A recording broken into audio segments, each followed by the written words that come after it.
What if history has been quietly trying to speak to us from beneath the earth?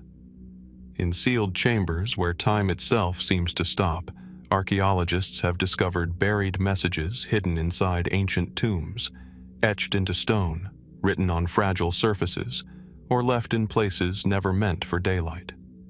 Some are precise, others unsettlingly cryptic, as if designed to outlive understanding itself. Who created them, and what were they trying to preserve or conceal across centuries? And why do some of these messages still resist explanation today? In this video, we'll answer these questions and begin to lift the veil on the remaining mystery.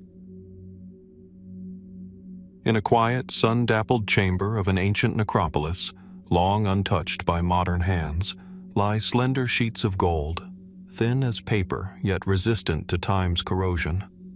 These are the Orphic gold tablets, buried with the dead, their surfaces engraved with delicate inscriptions and cryptic symbols.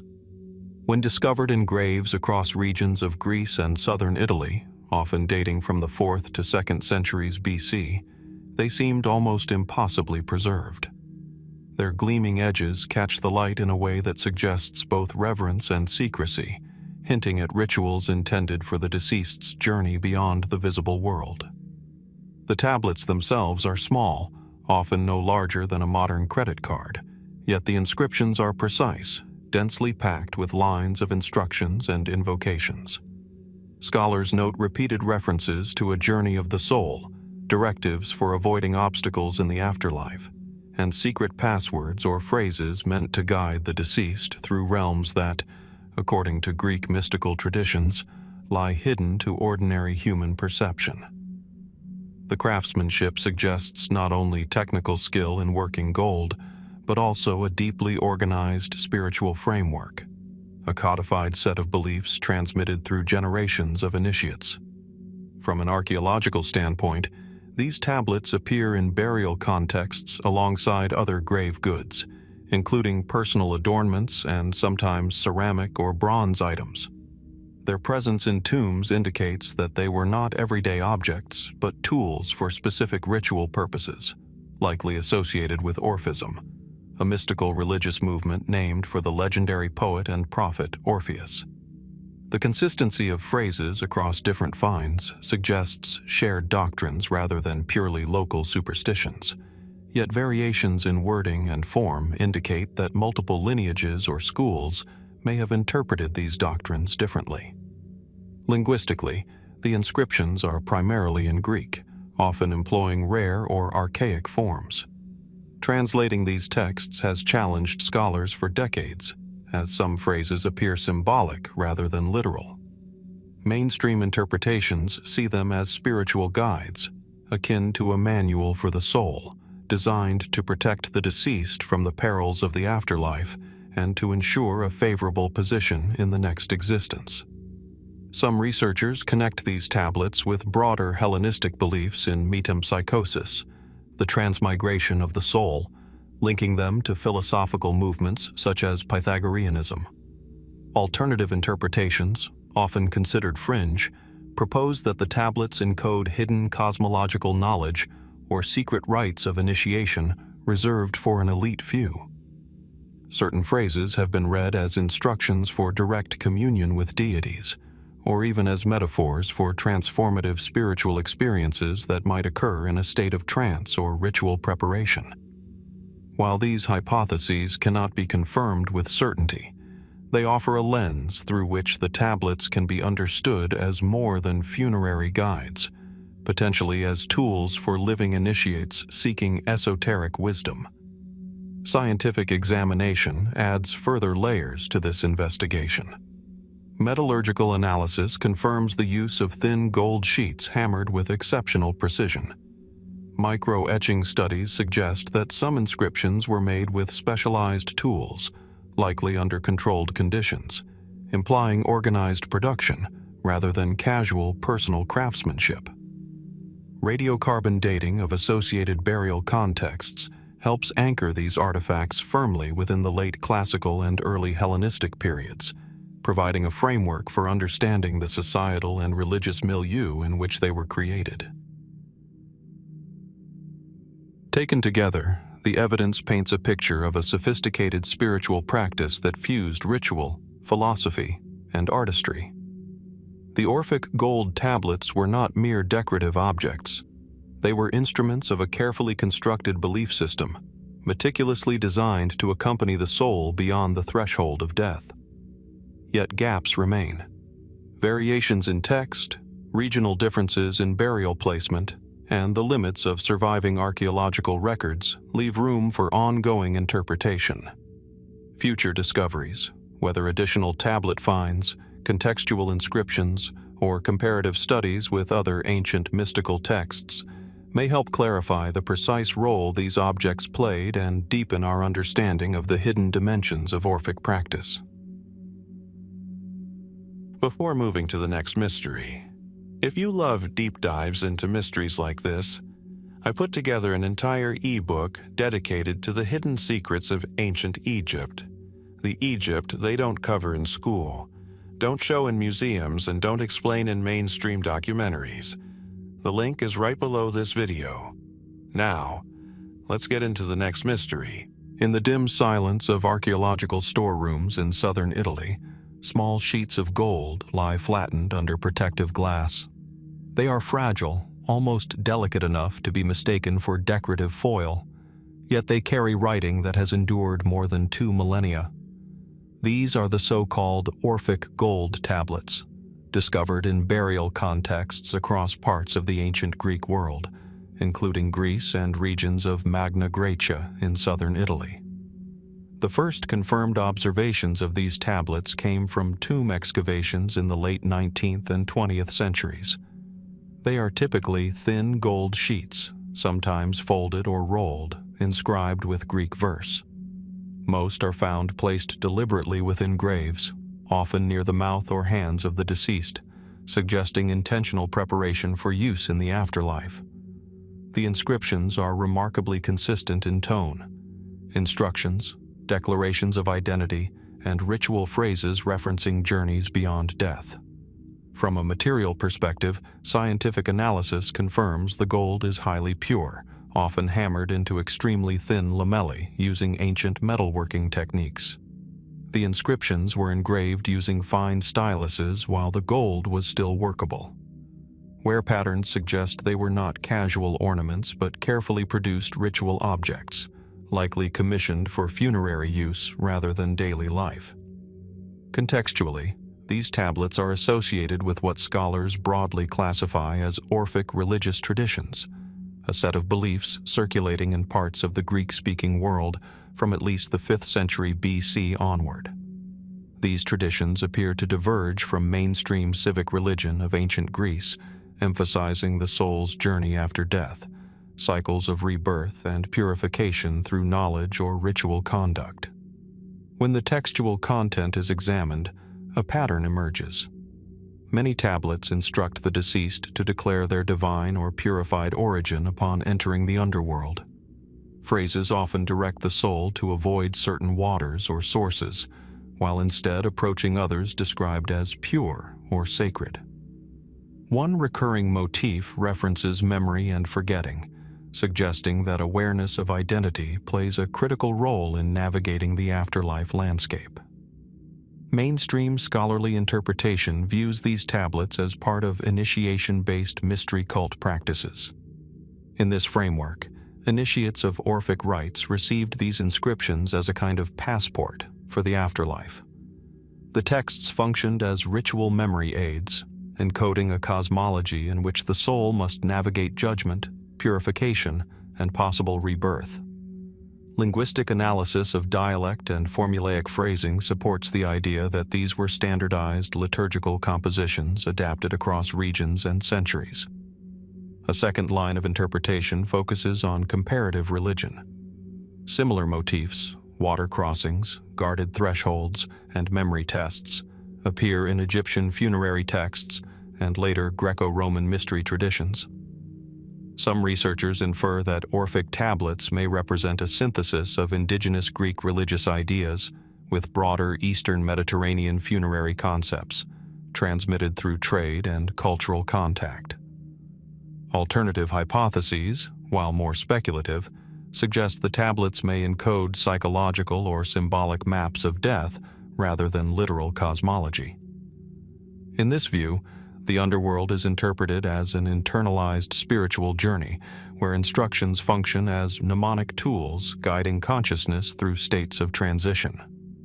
Others propose that the texts preserve fragments of oral traditions older than classical Greece, possibly distorted through ritual secrecy and regional adaptation. There are also fringe interpretations, which propose non-human or externally influenced origins for the knowledge embedded in the inscriptions.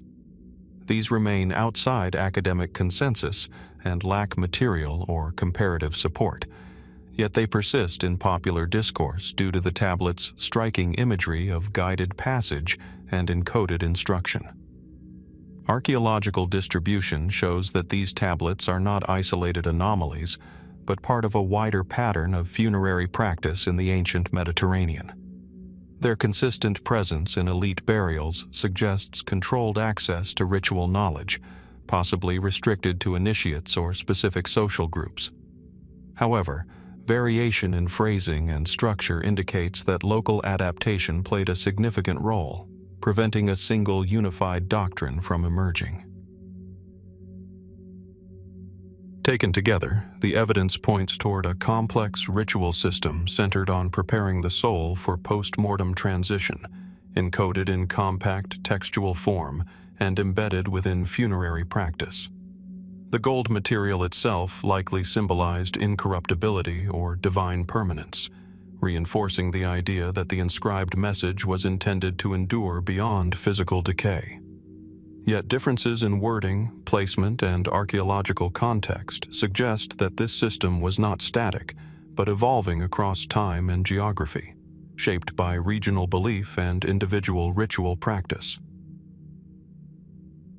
The delicate lamellae of the Orphic tradition, folded and inscribed with care, offer a glimpse into the ancient human preoccupation with life after death.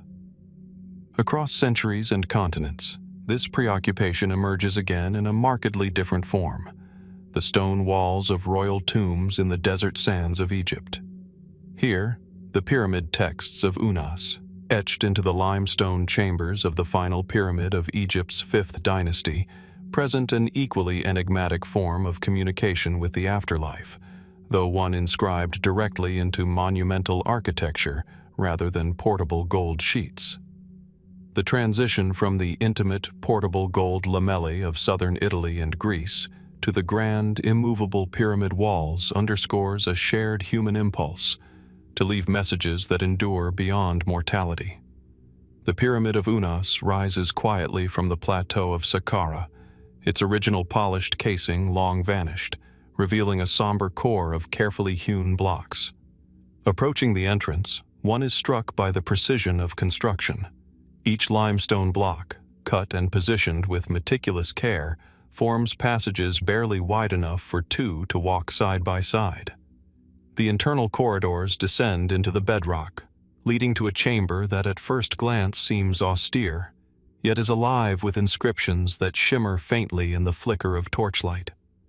These are the pyramid texts, hundreds of spells and incantations covering walls, doorways, and even ceilings, composed to secure the king's passage into the afterlife. Archaeological observation confirms that these texts were not decorative.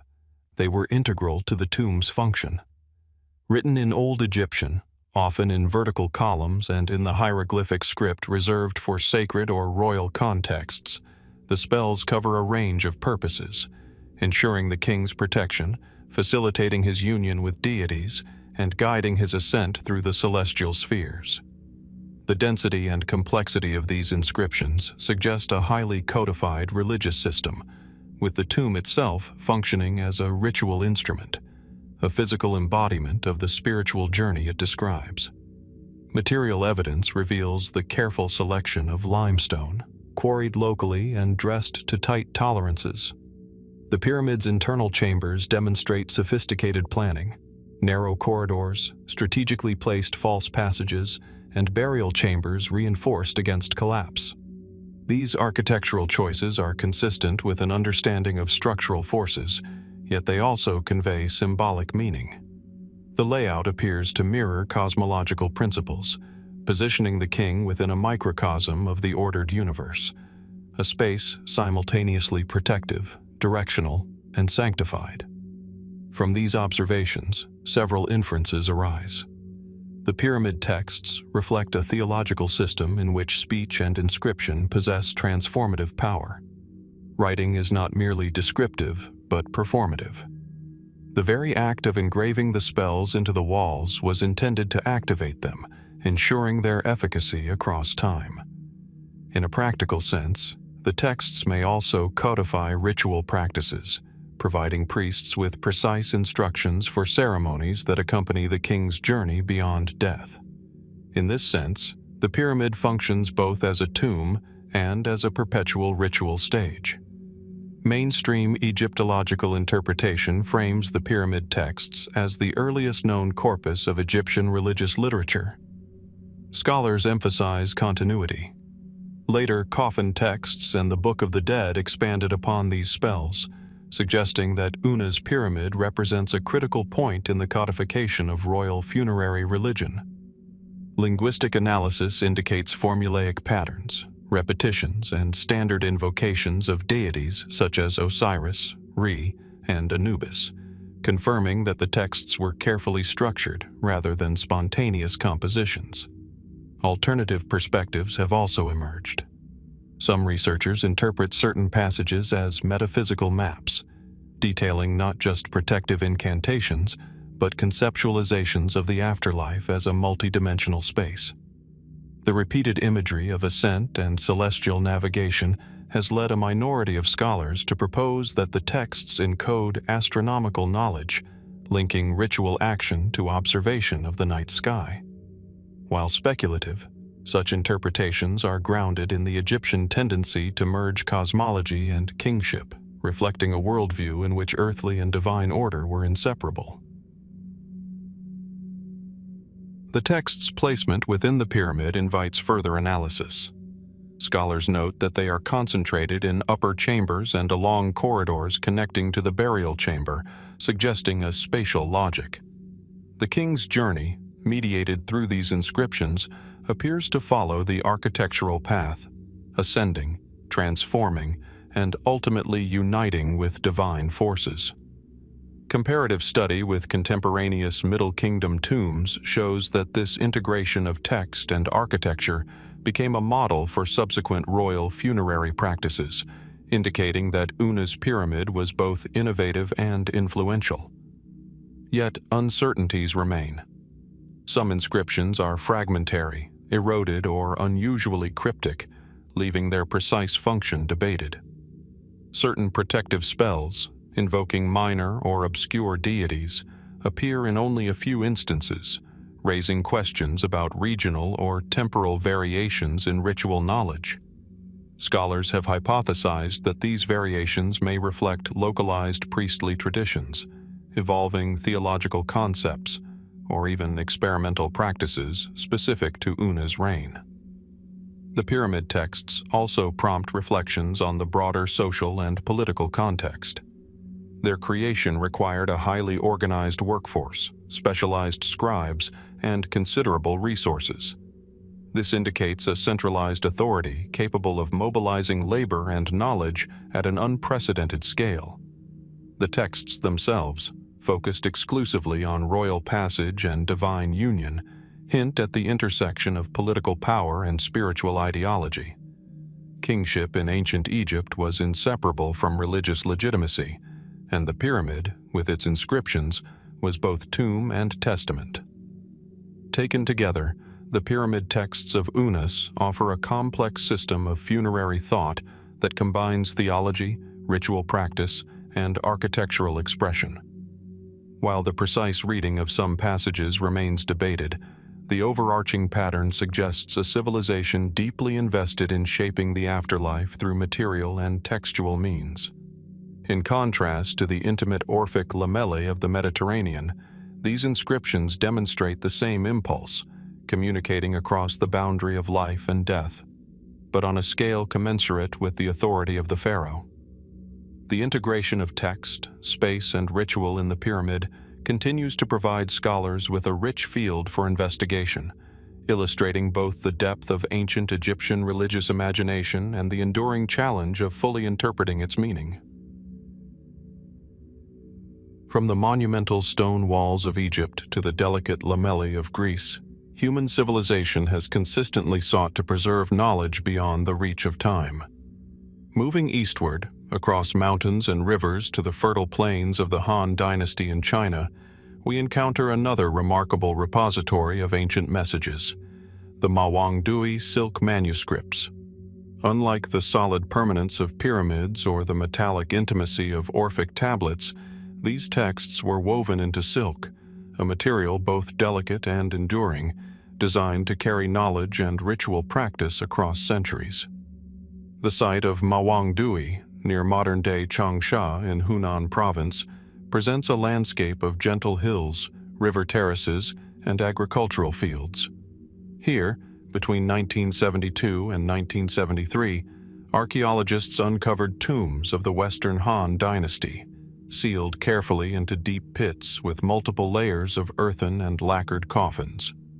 Within Tomb 3, the resting place of Lady Di, they found a cache of silk manuscripts, preserved by an elaborate combination of airtight sealing, mineral salts, and natural humidity control.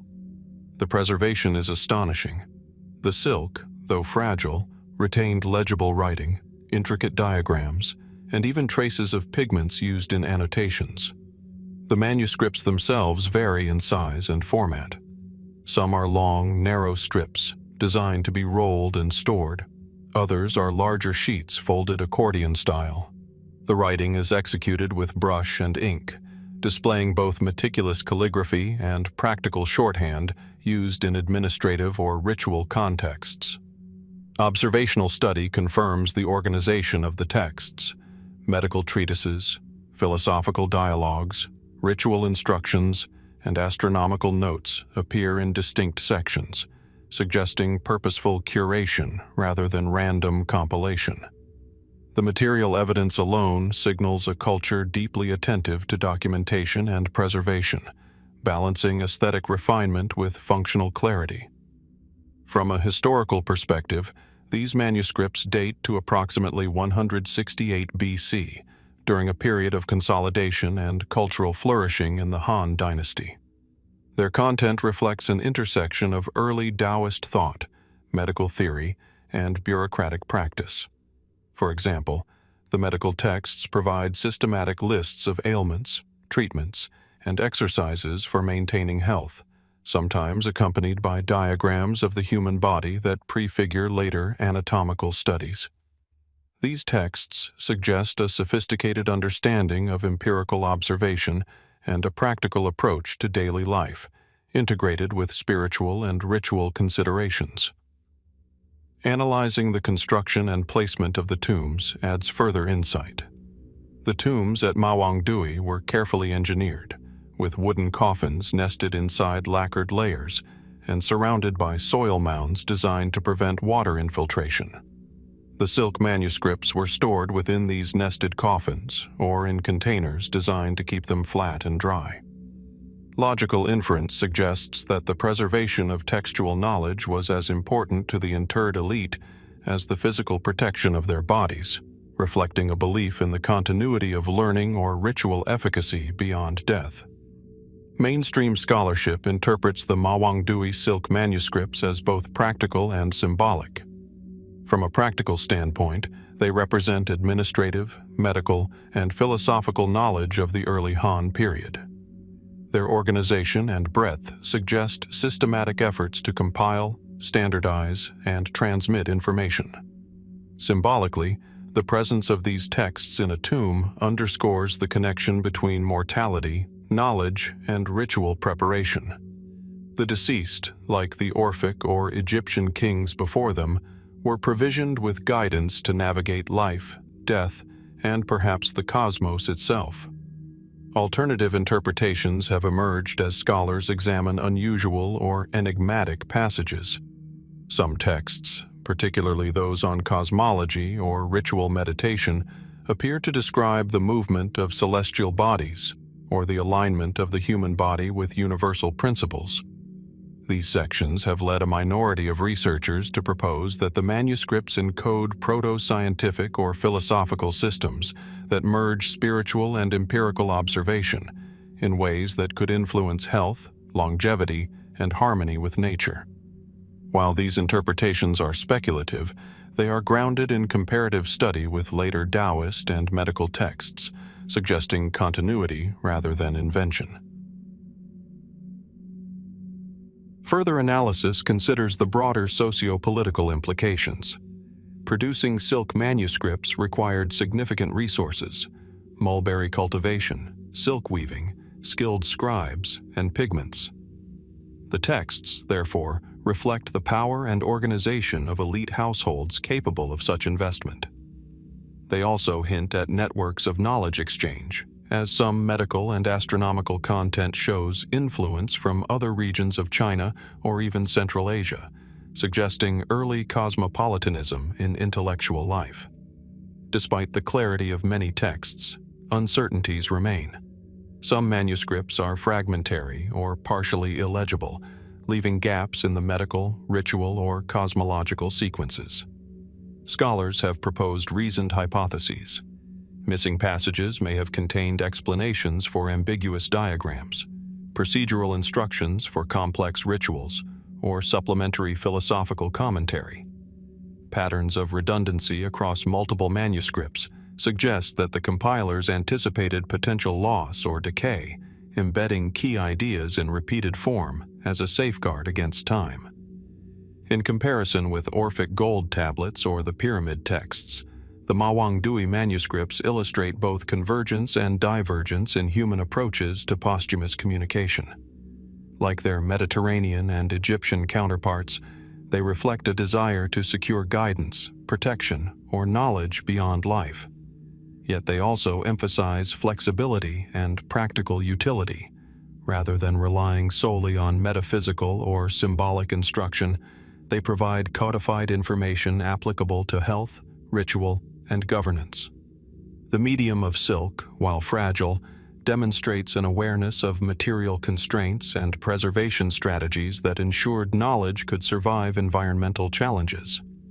Taken together, the evidence from Mawangdui points to an integrated system in which elite literacy, ritual practice, and material technology coalesce. The careful construction of tombs, the meticulous preparation of manuscripts, and the thoughtful organization of content suggest that the preservation of knowledge was a deliberate, culturally embedded priority.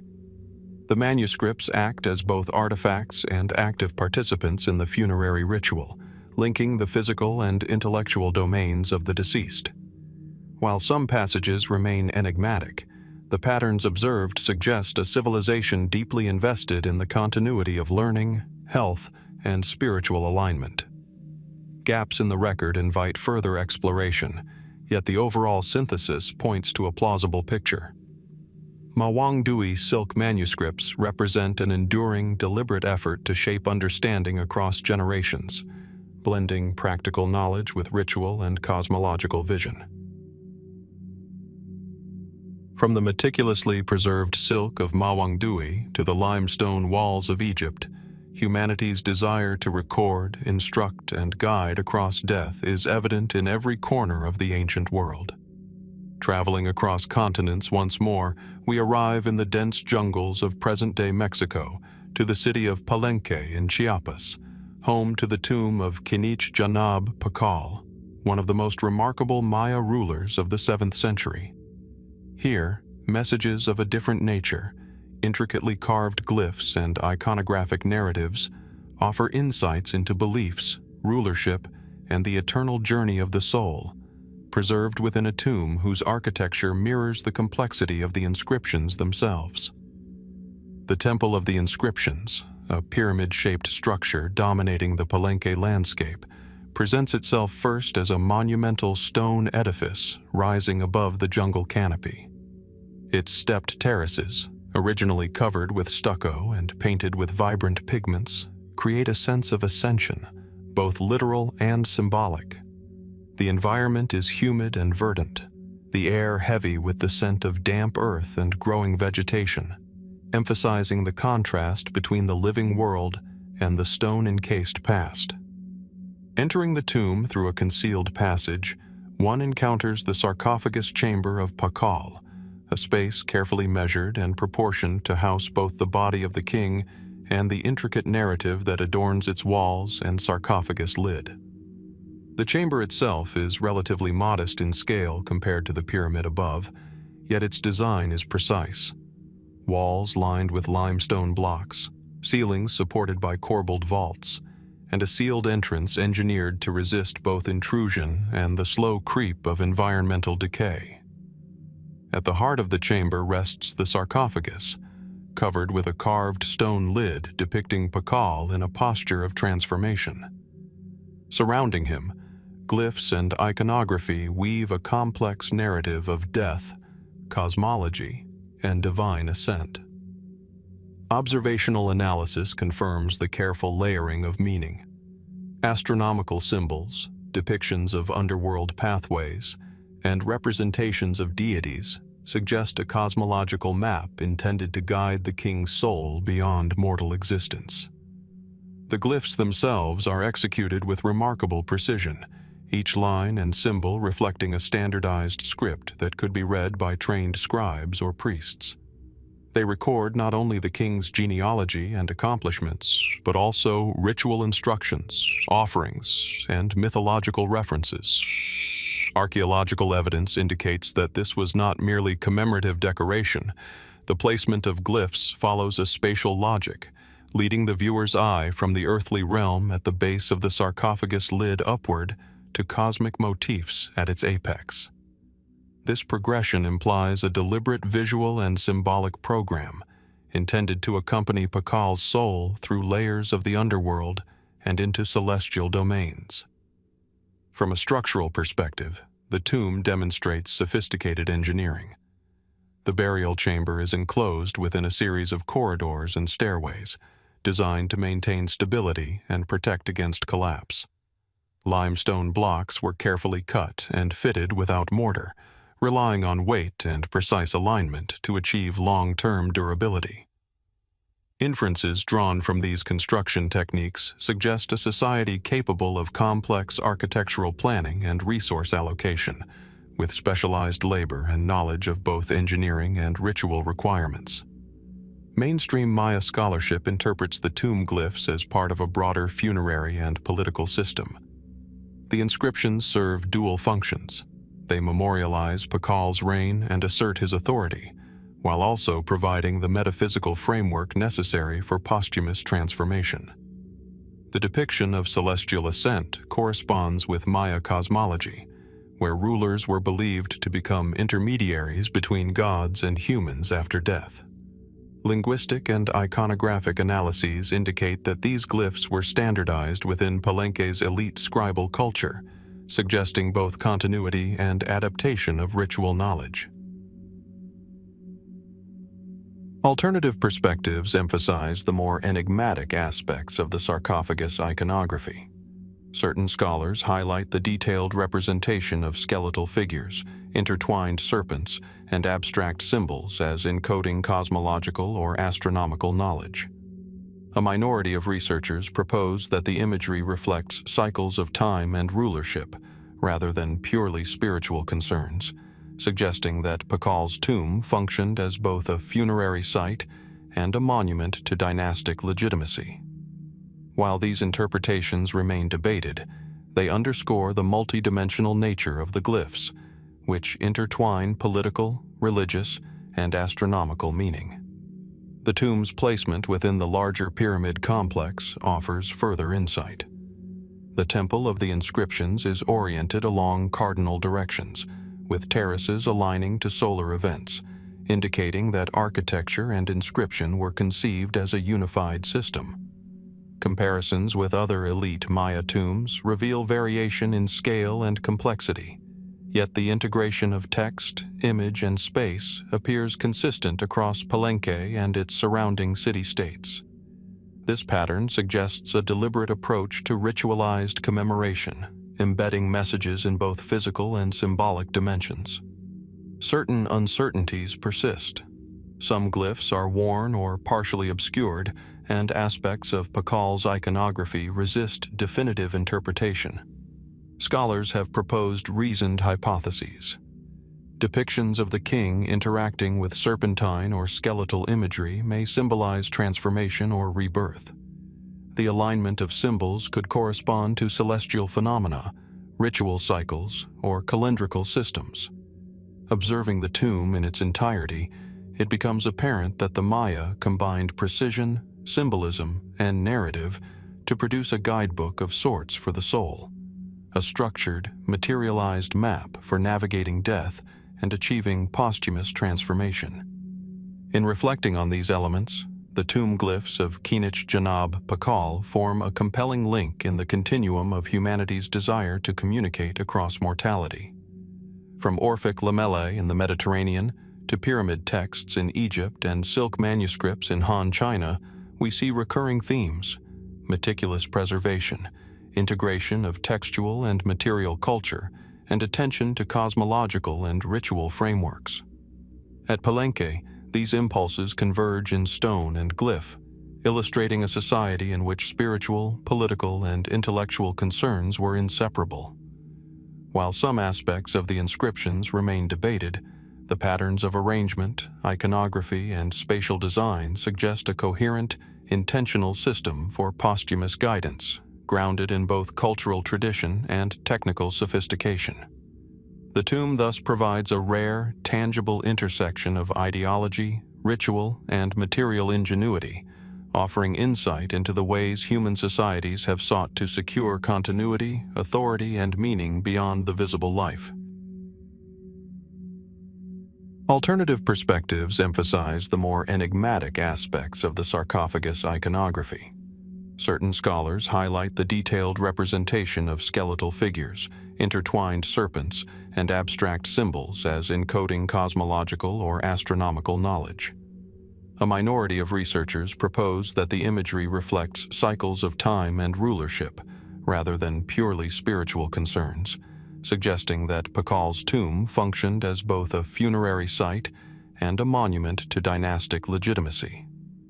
While these interpretations remain debated, they underscore the multidimensional nature of the glyphs, which intertwine political, religious, and astronomical meaning. The tomb's placement within the larger pyramid complex offers further insight.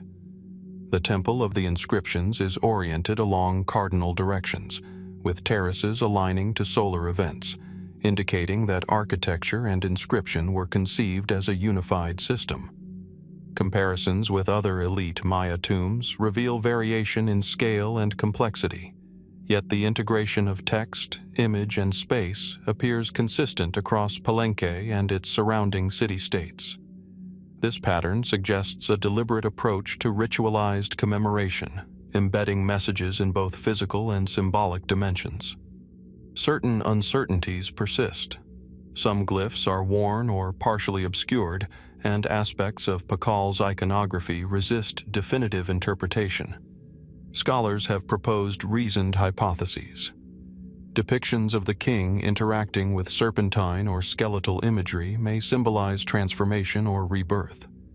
The alignment of symbols could correspond to celestial phenomena, ritual cycles, or calendrical systems. Observing the tomb in its entirety, it becomes apparent that the Maya combined precision, symbolism, and narrative to produce a guidebook of sorts for the soul, a structured, materialized map for navigating death and achieving posthumous transformation. In reflecting on these elements, the tomb glyphs of Janaab Pakal form a compelling link in the continuum of humanity's desire to communicate across mortality.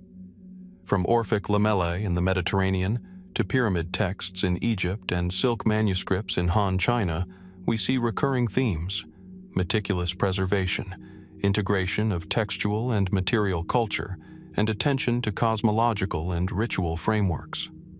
At Palenque, these impulses converge in stone and glyph, illustrating a society in which spiritual, political, and intellectual concerns were inseparable. While some aspects of the inscriptions remain debated, the patterns of arrangement, iconography, and spatial design suggest a coherent, intentional system for posthumous guidance, grounded in both cultural tradition and technical sophistication. The tomb thus provides a rare, tangible intersection of ideology, ritual, and material ingenuity, offering insight into the ways human societies have sought to secure continuity, authority, and meaning beyond the visible life.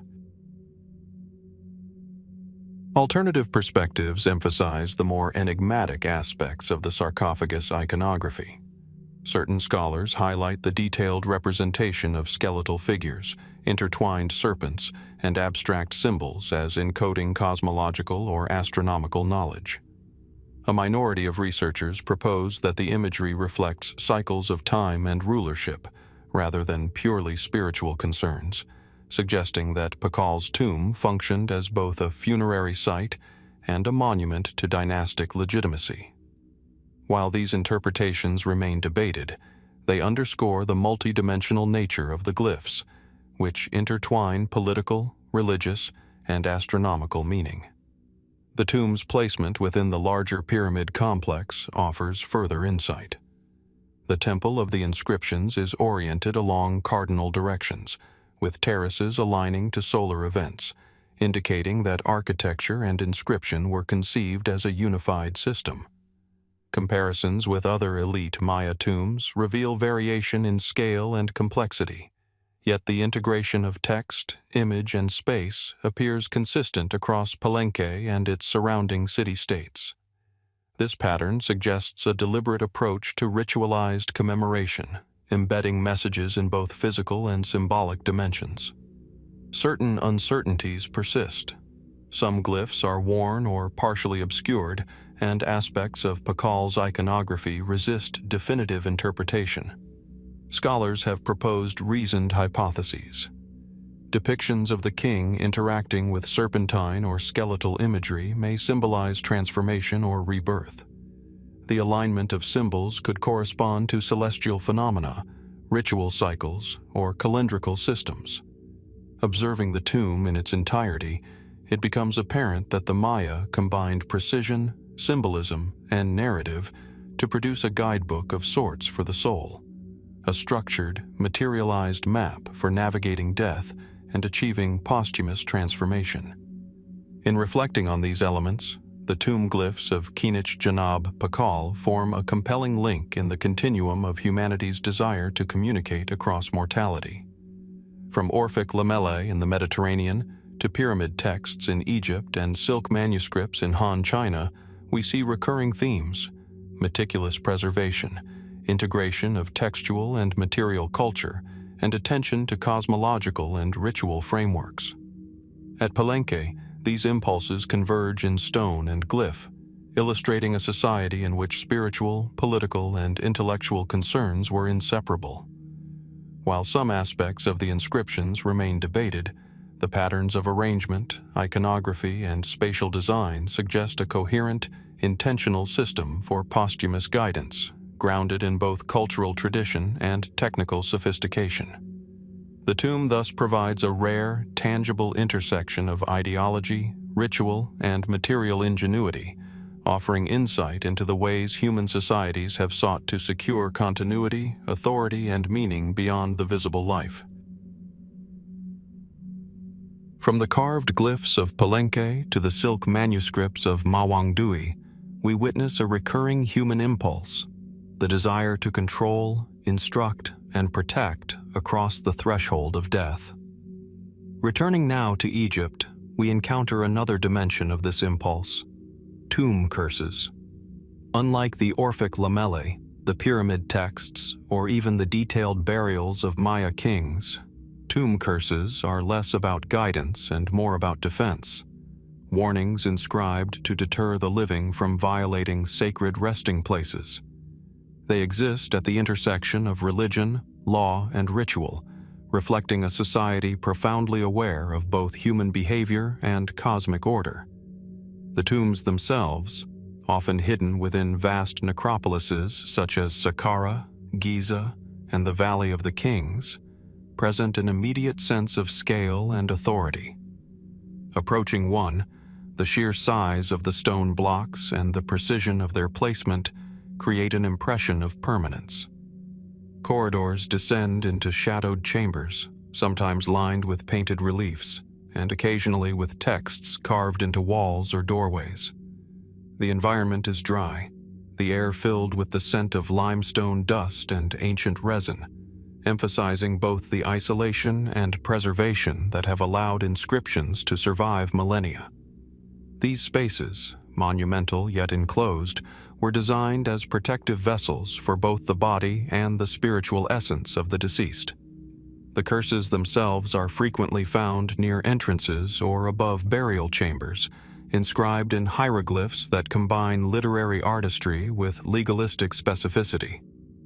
Observations from archaeological surveys confirm that these inscriptions often follow a formula.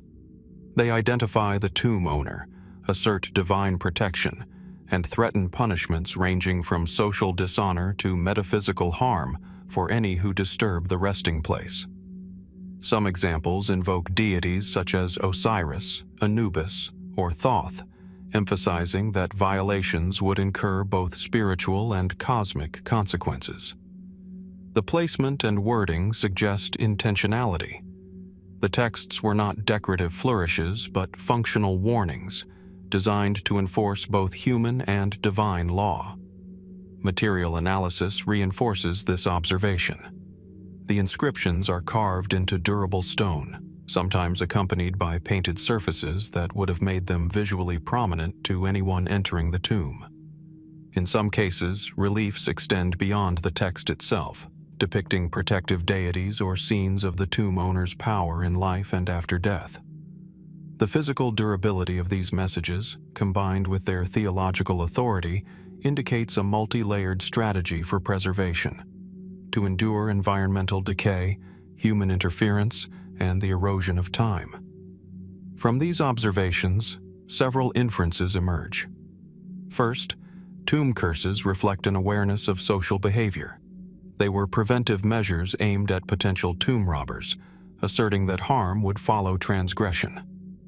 Second, they demonstrate the integration of religion and law. Punishments were described in both worldly and spiritual terms, suggesting that Egyptians believed divine oversight was inseparable from social order. Third, their presence indicates a literate and ritualized priestly class capable of composing, carving, and legitimizing these texts, underscoring the administrative and intellectual complexity of Egyptian society. Mainstream Egyptological interpretation frames these curses as legal and ritual instruments. Scholars note that tomb robbery was a persistent problem in ancient Egypt. Historical records describe prosecutions and penalties for theft, indicating that curses were part of a broader social system. Linguistic analysis reveals formulaic structures and recurrent motifs, confirming that these inscriptions were part of standardized funerary practices, particularly for elite tombs. They were not merely superstition, but embedded tools for maintaining societal norms and protecting sacred spaces. Alternative interpretations emphasize the metaphysical dimension of these curses. Some researchers suggest that the specificity and severity of threats reflect a belief in immediate spiritual consequences, including eternal torment or the destruction of the soul, rather than delayed divine retribution. Others argue that the curses served as psychological deterrents. By invoking vivid images of punishment, they could influence behavior even in the absence of enforceable law. Comparisons with burial practices in other cultures, including the pyramid texts and later Roman epitaphs, indicate that curses may represent a universal strategy of social and spiritual enforcement. Material analysis of the inscriptions further supports nuanced interpretation. Microscopic study reveals deliberate incisions, sometimes overlaid, suggesting revision or reinforcement, perhaps to ensure legibility over time. Comparison with contemporary scripts indicates an amalgamation of local and regional writing conventions, highlighting both cultural exchange and localized literacy. The precision of the etching suggests specialized artisans or scribes, hinting at an organized system of knowledge production, analogous in some ways to the careful preservation observed in Egyptian tombs or Mawangdui manuscripts. Uncertainties remain. Some sections of the scrolls are illegible due to corrosion or mechanical deformation. Attempts to fully unroll and interpret the texts are constrained by their fragility, creating gaps in understanding. Scholarly hypotheses range from practical inventory lists to mystical cartographies, with each interpretation grounded in partial evidence and comparative study. Observing the scrolls in situ, it is clear that their creators intended both concealment and durability, integrating material, spatial, and symbolic strategies to protect and preserve knowledge across generations. When viewed in a global context, the lead scrolls echo recurring themes from previous explorations. Like Orphic lamellae, pyramid texts, Mawangdui silk manuscripts, and Maya tomb glyphs, they represent deliberate acts of preservation, combining material ingenuity, literacy, and symbolic intent. They differ in medium and context, metal rather than stone, cave rather than tomb, but the underlying impulse remains: to encode knowledge, ritual guidance, or authority, ensuring that messages transcend mortality and human intervention. The physical and conceptual care taken in creating these scrolls suggests that their value was not merely practical, but existential, a bridge across time, demanding both skill and foresight. Taken together, the lead scrolls provide an enigmatic yet analytically rich example of ancient message-making. Their construction, content, and concealment reveal a society deeply invested in the preservation of knowledge, whether practical, ritual, or mystical. Observed alongside other global burial and preservation practices, they illustrate a remarkable continuity in human efforts to communicate across generations, safeguard power, and navigate mortality. Remaining uncertainties, the precise meaning of certain sequences, the intended audience, and the full scope of the inscriptions, invite continued investigation, ensuring that these scrolls remain at the intersection of archaeology, history, and mystery. From the fragile lead coils hidden in silence beneath the earth, the narrative of buried messages now turns toward the far north of Europe, where stone replaces metal and cold air replaces desert heat. The transition feels almost architectural in itself, moving from enclosed secrecy in subterranean caves to a monumental stone chamber raised deliberately above the landscape of the Orkney Islands in northern Scotland. Before reaching that chamber, it is worth briefly returning to a recurring pattern seen across earlier civilizations: large-scale storage structures. In ancient urban centers such as those of the Indus Valley, granary-like buildings were typically constructed from baked brick or stone, raised on platforms, and positioned near water routes or central civic zones. Their layouts were often modular, with parallel chambers designed for ventilation and controlled storage conditions. Archaeological interpretation suggests they were used for grain collection, redistribution, or tax storage, functions that required administrative coordination and an organized workforce. From these structures, scholars infer a society capable of centralized planning, where agricultural surplus was measured, stored, and redistributed according to civic need rather than individual households. The logical thread that emerges from such granaries is not merely agricultural, it is administrative. Their scale implies surplus production. Their standardization implies governance.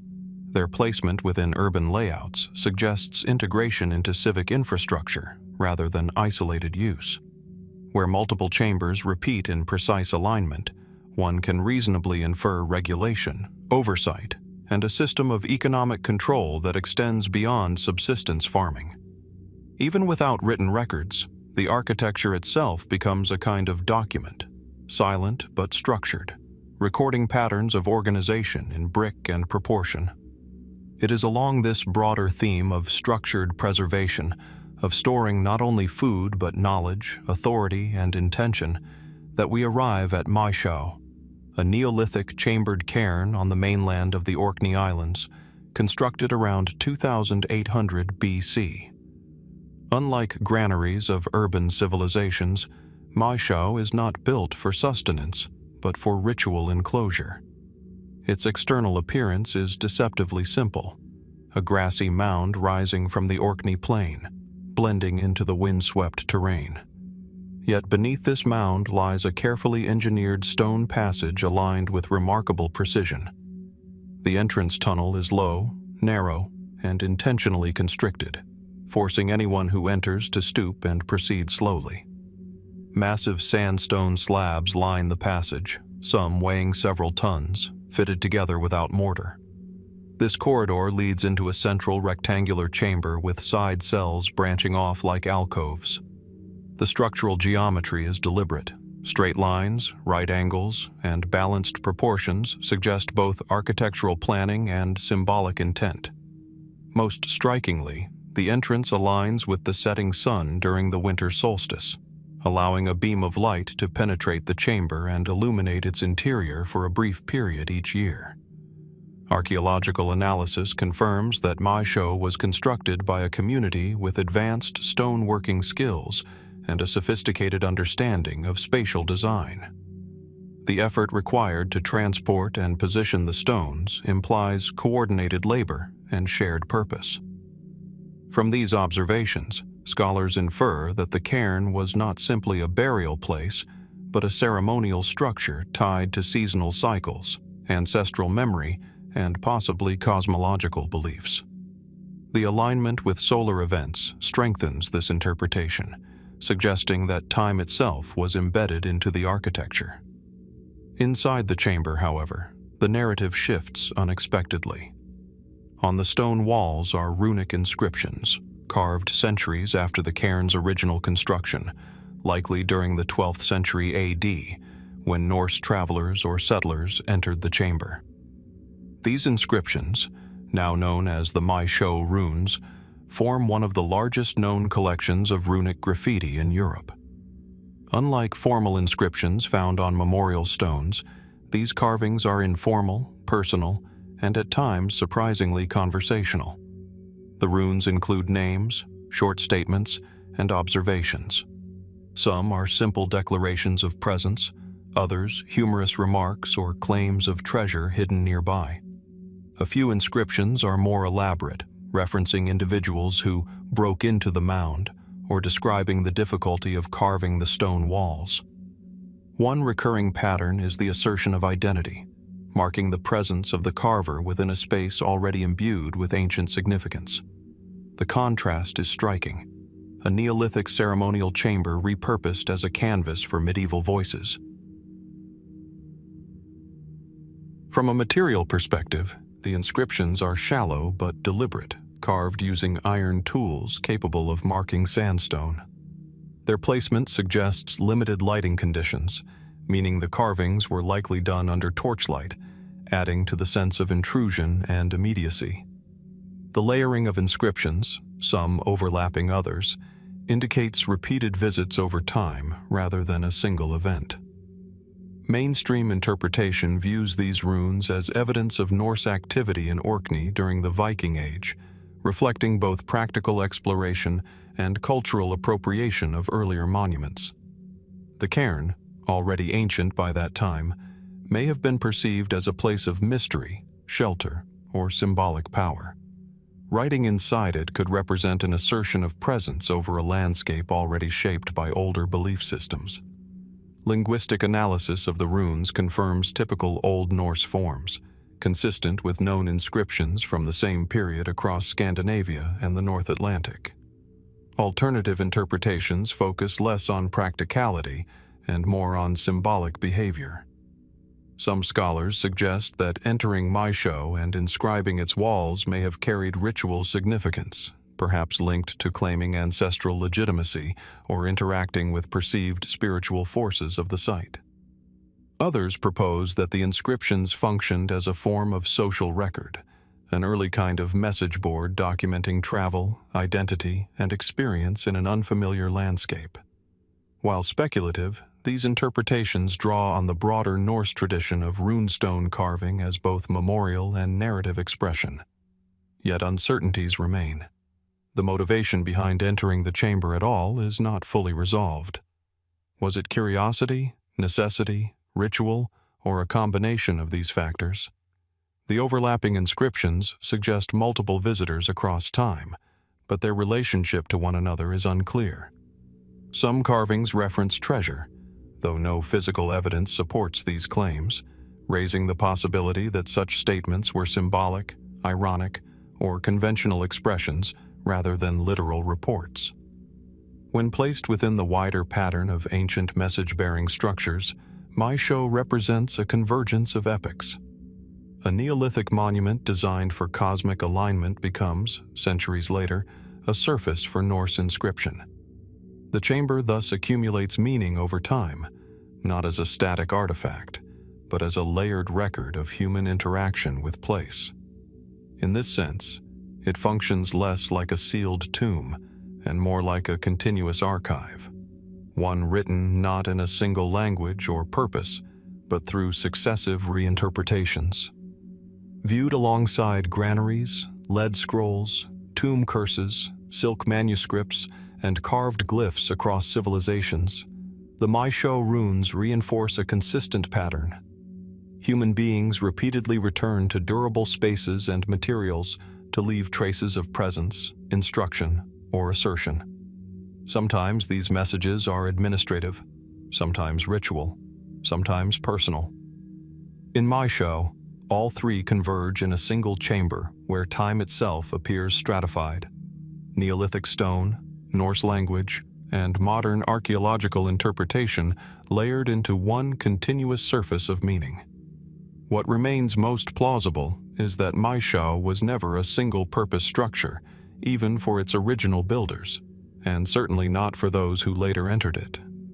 Its architecture invited encounter with time, light, and enclosure. The runes do not resolve its meaning. They extend it, adding another interpretive layer shaped by the worldview of those who inscribed them. Yet gaps persist, in intention, in context, and in the lived experience of both builders and later visitors, ensuring that Maeshowe remains a site where structure and message continue to coexist without final resolution.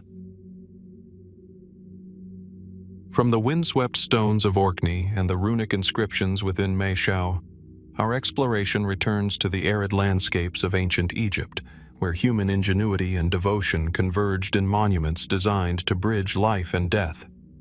Unlike the communal and architectural precision of granaries or the casual yet persistent markings of Norse explorers, the Book of the Dead represents a carefully curated literary and ritual corpus, created to guide individuals through the perilous journey beyond the mortal world. To understand these texts, one must first imagine the tombs in which they were found. The chambers of the Theban necropolis, often hewn from limestone or constructed from mud brick, are complex architectural spaces. Corridors and recesses are arranged to create both physical and symbolic thresholds. The interiors are narrow, echoing footsteps and carrying faint traces of incense over centuries. Painted reliefs and inscriptions line walls, sometimes depicting deities, sometimes illustrating scenes of daily life. The environment is meticulously arranged. Every placement of sarcophagi, funerary furniture, and the papyri themselves reflects ritual logic, designed to orchestrate the deceased's transition from the world of the living to the realm of the divine. The Book of the Dead, a collection of spells, hymns, and instructions, was typically written on papyrus and placed alongside the mummy or within protective coffers. Observations of surviving scrolls reveal that the texts are composed in hieroglyphs or hieratic script, often accompanied by vignettes illustrating the spell's intended effect. The papyri range in length from a few feet to more than 30, demonstrating variation according to social status, wealth, or the ambitions of the deceased. Scientific analysis confirms the use of high-quality pigments, resilient inks, and careful scribing techniques, choices reflecting both the material and spiritual investment placed in these documents. Step by step, the text and its placement reveal function and intent. The spells are practical instructions, guidance for navigating Duat, the Egyptian underworld, protections against hostile entities, directions for negotiating with gods, and rituals to secure resurrection and eternal sustenance. They combine narrative, ritual, and prescriptive elements, forming a codified system that blends religion, ethics, and metaphysics. The papyri themselves are evidence of a literate and professional class of scribes working under elite patronage, who mediated between the divine and the human, ensuring that cosmic law could be accessed, enacted, and transmitted across death. Logical inferences from these facts indicate a sophisticated societal framework. First, the creation of such texts required coordination. Scribes, priests, and patrons engaged in deliberate planning, selection of spells, and artistic preparation. Second, the spell's standardization and recurrence suggest shared cosmology and consensus on metaphysical principles. Third, their placement within tombs implies an integrated funerary system, where architecture, iconography, and textual guidance worked together to secure spiritual continuity. The granaries of Harappan cities, though focused on sustenance rather than souls, echo this principle. Structured spaces facilitating organized control, whether of resources or spiritual pathways. Mainstream Egyptology interprets the Book of the Dead as both a guide and a protective instrument. Archaeologists note that earlier iterations, such as the Coffin Texts and Pyramid Texts, demonstrate evolution from exclusive royal use to wider dissemination among elite classes. Comparative study of multiple tombs reveals that variation in spell selection corresponds to social rank, personal beliefs, and local cult practices. The integration of text and image underscores that these were not merely written instructions, but immersive, performative tools designed to interact with the physical and spiritual environment of the tomb. Alternative interpretations explore symbolic, mystical, and even esoteric dimensions. Some scholars argue that the illustrations, sometimes appearing abstract or enigmatic, encode ritual knowledge that exceeds literal interpretation, representing the inner cognitive or spiritual states required to navigate the afterlife. Others suggest that the spells functioned as dynamic guides, to be activated by the correct recitation or ritual performance, emphasizing human engagement rather than static prescription. Comparative analysis with contemporary Mesopotamian funerary texts or Mawangdui manuscripts in China suggests a cross-cultural pattern. Societies consistently sought ways to extend agency and knowledge beyond mortal constraints, encoding instructions in durable or sacred media. Material study further supports these interpretations. High-resolution imaging and pigment analysis indicate intentional sequencing, careful corrections, and occasionally multi-layered revisions, demonstrating iterative engagement with the text. The physical properties of papyrus, though fragile, were augmented by burial in dry, protected chambers, allowing survival across millennia. Like the lead scrolls of Palestine or the Orphic lamellae, these documents combine medium, message, and context to preserve information and intention over extraordinary spans of time. Nevertheless, uncertainties persist. Not all spells appear in every version of the Book of the Dead, raising questions about selection criteria and the role of individual agency versus standardization. Some vignettes remain obscure, with iconography whose precise function or meaning cannot be definitively established. The interaction between text and environment, lighting, placement, and spatial orientation remains partly speculative, though patterns of repetition across tombs provide reasoned clues. Such gaps invite ongoing analysis, comparison, and experimental reconstruction, reflecting the continuing investigative nature of Egyptology. Viewed in the broader context of global buried messages, the Book of the Dead spells reinforce a recurring motif.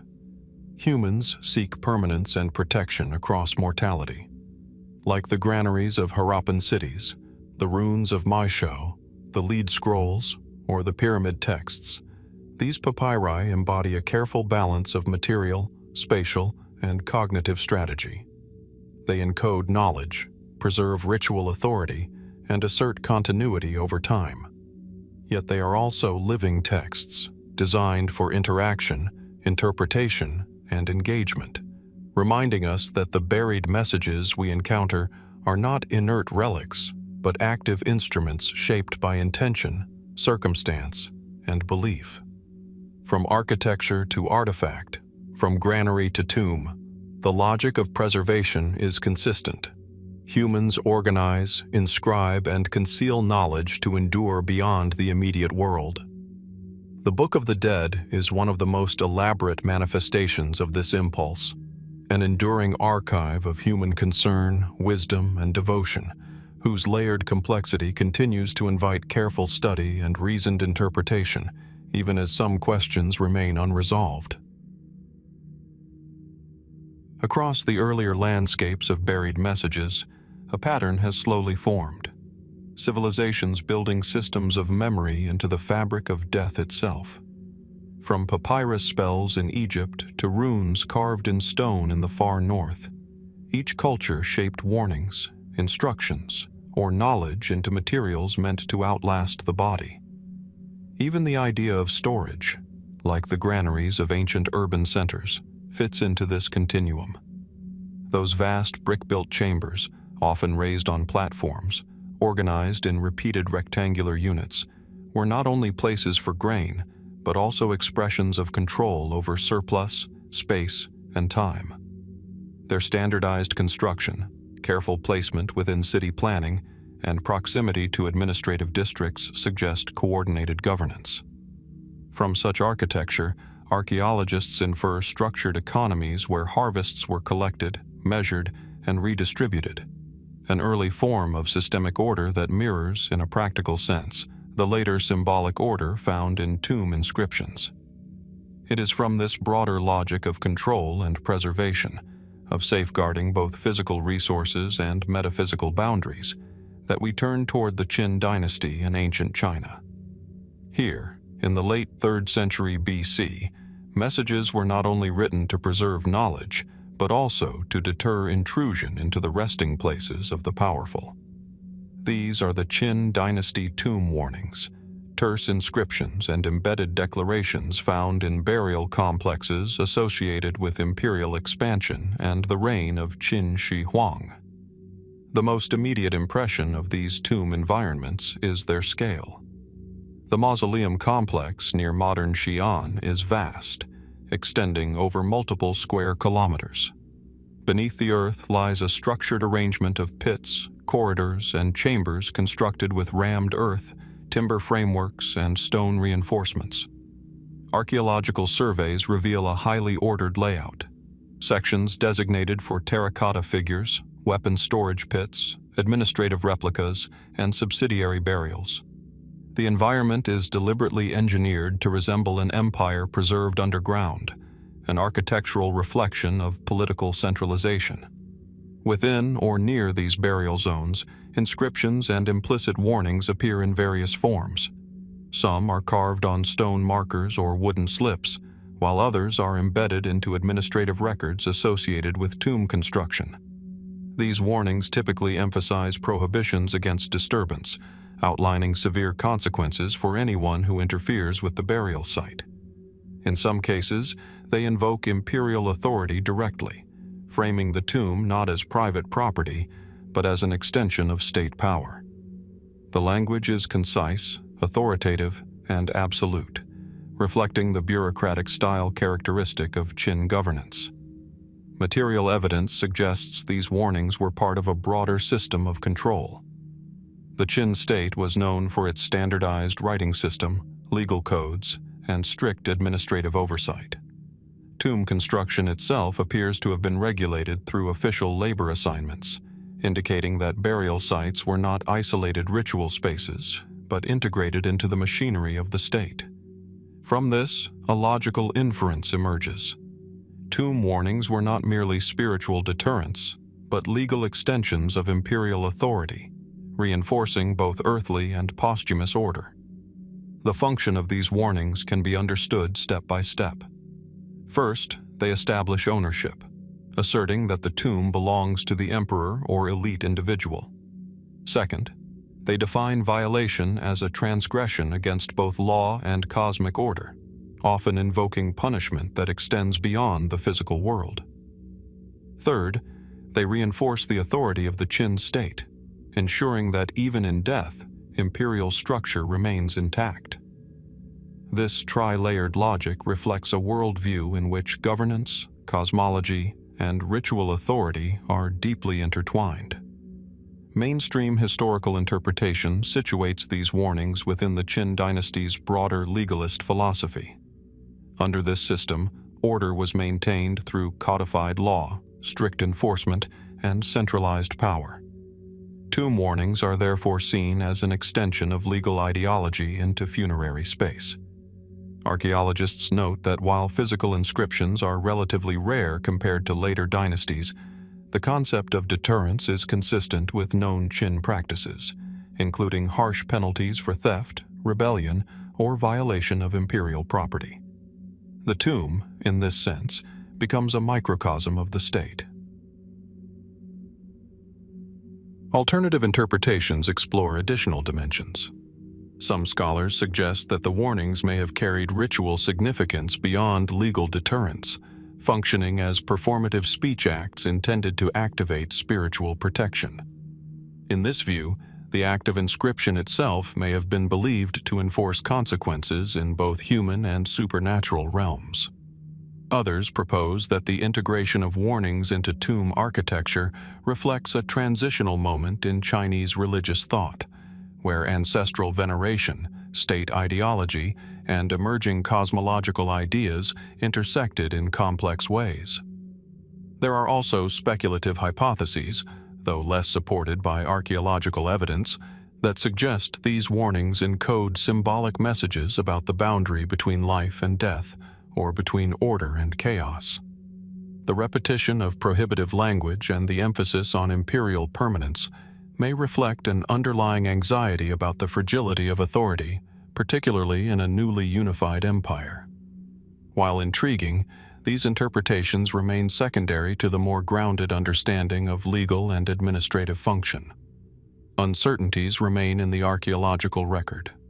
Many Qin tomb sites remain unexcavated or partially studied due to preservation concerns, meaning that the full range of inscriptions and warnings is not yet known. Some artifacts are fragmentary, making interpretation dependent on reconstruction and comparison with later Han Dynasty practices.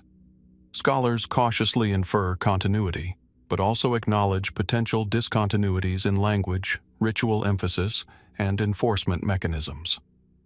When placed alongside other systems of buried messaging, from Egyptian curses to Orphic tablets, from Maeshowe runes to the Book of the Dead, a consistent pattern emerges. Each culture develops mechanisms to protect what it considers valuable beyond death, whether knowledge, authority, identity, or spiritual transition. The Qin dynasty tomb warnings stand out for their integration with state power, where the boundary between political law and funerary protection becomes nearly indistinguishable. Unlike purely religious inscriptions, these warnings operate within a framework of governance, suggesting that the afterlife was, in some sense, an extension of administrative order. Taken together, the evidence points to a civilization that viewed death not as a separation from structure, but as a continuation of it. The tomb becomes a regulated space. The warning becomes a legal instrument. The inscription becomes a boundary marker between order and intrusion. Yet questions remain about how these warnings were perceived by ordinary people, how effective they were in practice, and how they evolved into later dynastic traditions. These gaps ensure that the Qin tomb warnings remain part of a larger investigative continuum, one where text, power, and mortality intersect, and where interpretation must remain carefully grounded in both evidence and restraint. Before entering the fragile world of philosophical papyri, it is useful to return briefly to a familiar architectural logic seen across early urban civilizations: the granary. In ancient cityscapes, such as those of the Indus Valley, these structures were typically vast, rectangular complexes built from standardized brickwork. They often stood near civic centers or river-adjacent zones, elevated on platforms to protect against moisture and seasonal flooding. Internal layouts show repeated chamber divisions, suggesting controlled airflow and compartmentalized storage. Their placement within urban planning is not random but systematic, implying administrative oversight and coordinated distribution networks. From these physical traits, several inferences arise. First, the scale of granaries indicates agricultural surplus beyond immediate subsistence. Second, their standardization suggests a governing structure capable of enforcing uniform construction and maintenance. Third, their integration into city layouts points toward centralized planning, where storage was not private but collective or state-managed. In such systems, grain becomes more than food. It becomes a measure of stability, taxation, and social order.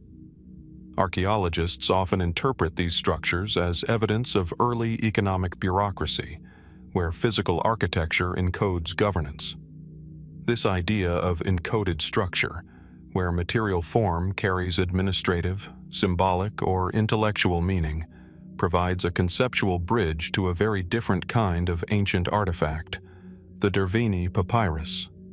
Discovered in 1962 near Thessaloniki in northern Greece, within a funerary context associated with a pyre that had been deliberately covered and preserved, the papyrus was found charred, fragmented, and tightly rolled. The environment of discovery was unusual, a tomb-like structure where fire, ash, and sealing earth combined to preserve what would otherwise have been lost. The scroll itself, carbonized yet legible in parts, represents the oldest surviving European manuscript, dating to around the late 4th century BC. Physically, the papyrus consists of thin sheets of plant fiber, originally written in ink before being subjected to the destructive heat of cremation. Its survival is accidental rather than intentional, a paradox that defines much of its modern significance. The text is written in continuous columns, without clear separation between sections, suggesting that it was either a philosophical commentary or a ritual document intended for initiated readers. Its fragmented condition requires reconstruction through careful analysis, infrared imaging, and comparative philology. As the content is gradually deciphered, a layered structure emerges. The papyrus appears to be a commentary on an Orphic poem, combining allegorical interpretation with philosophical reasoning about cosmology, ritual practice, and the nature of divine order.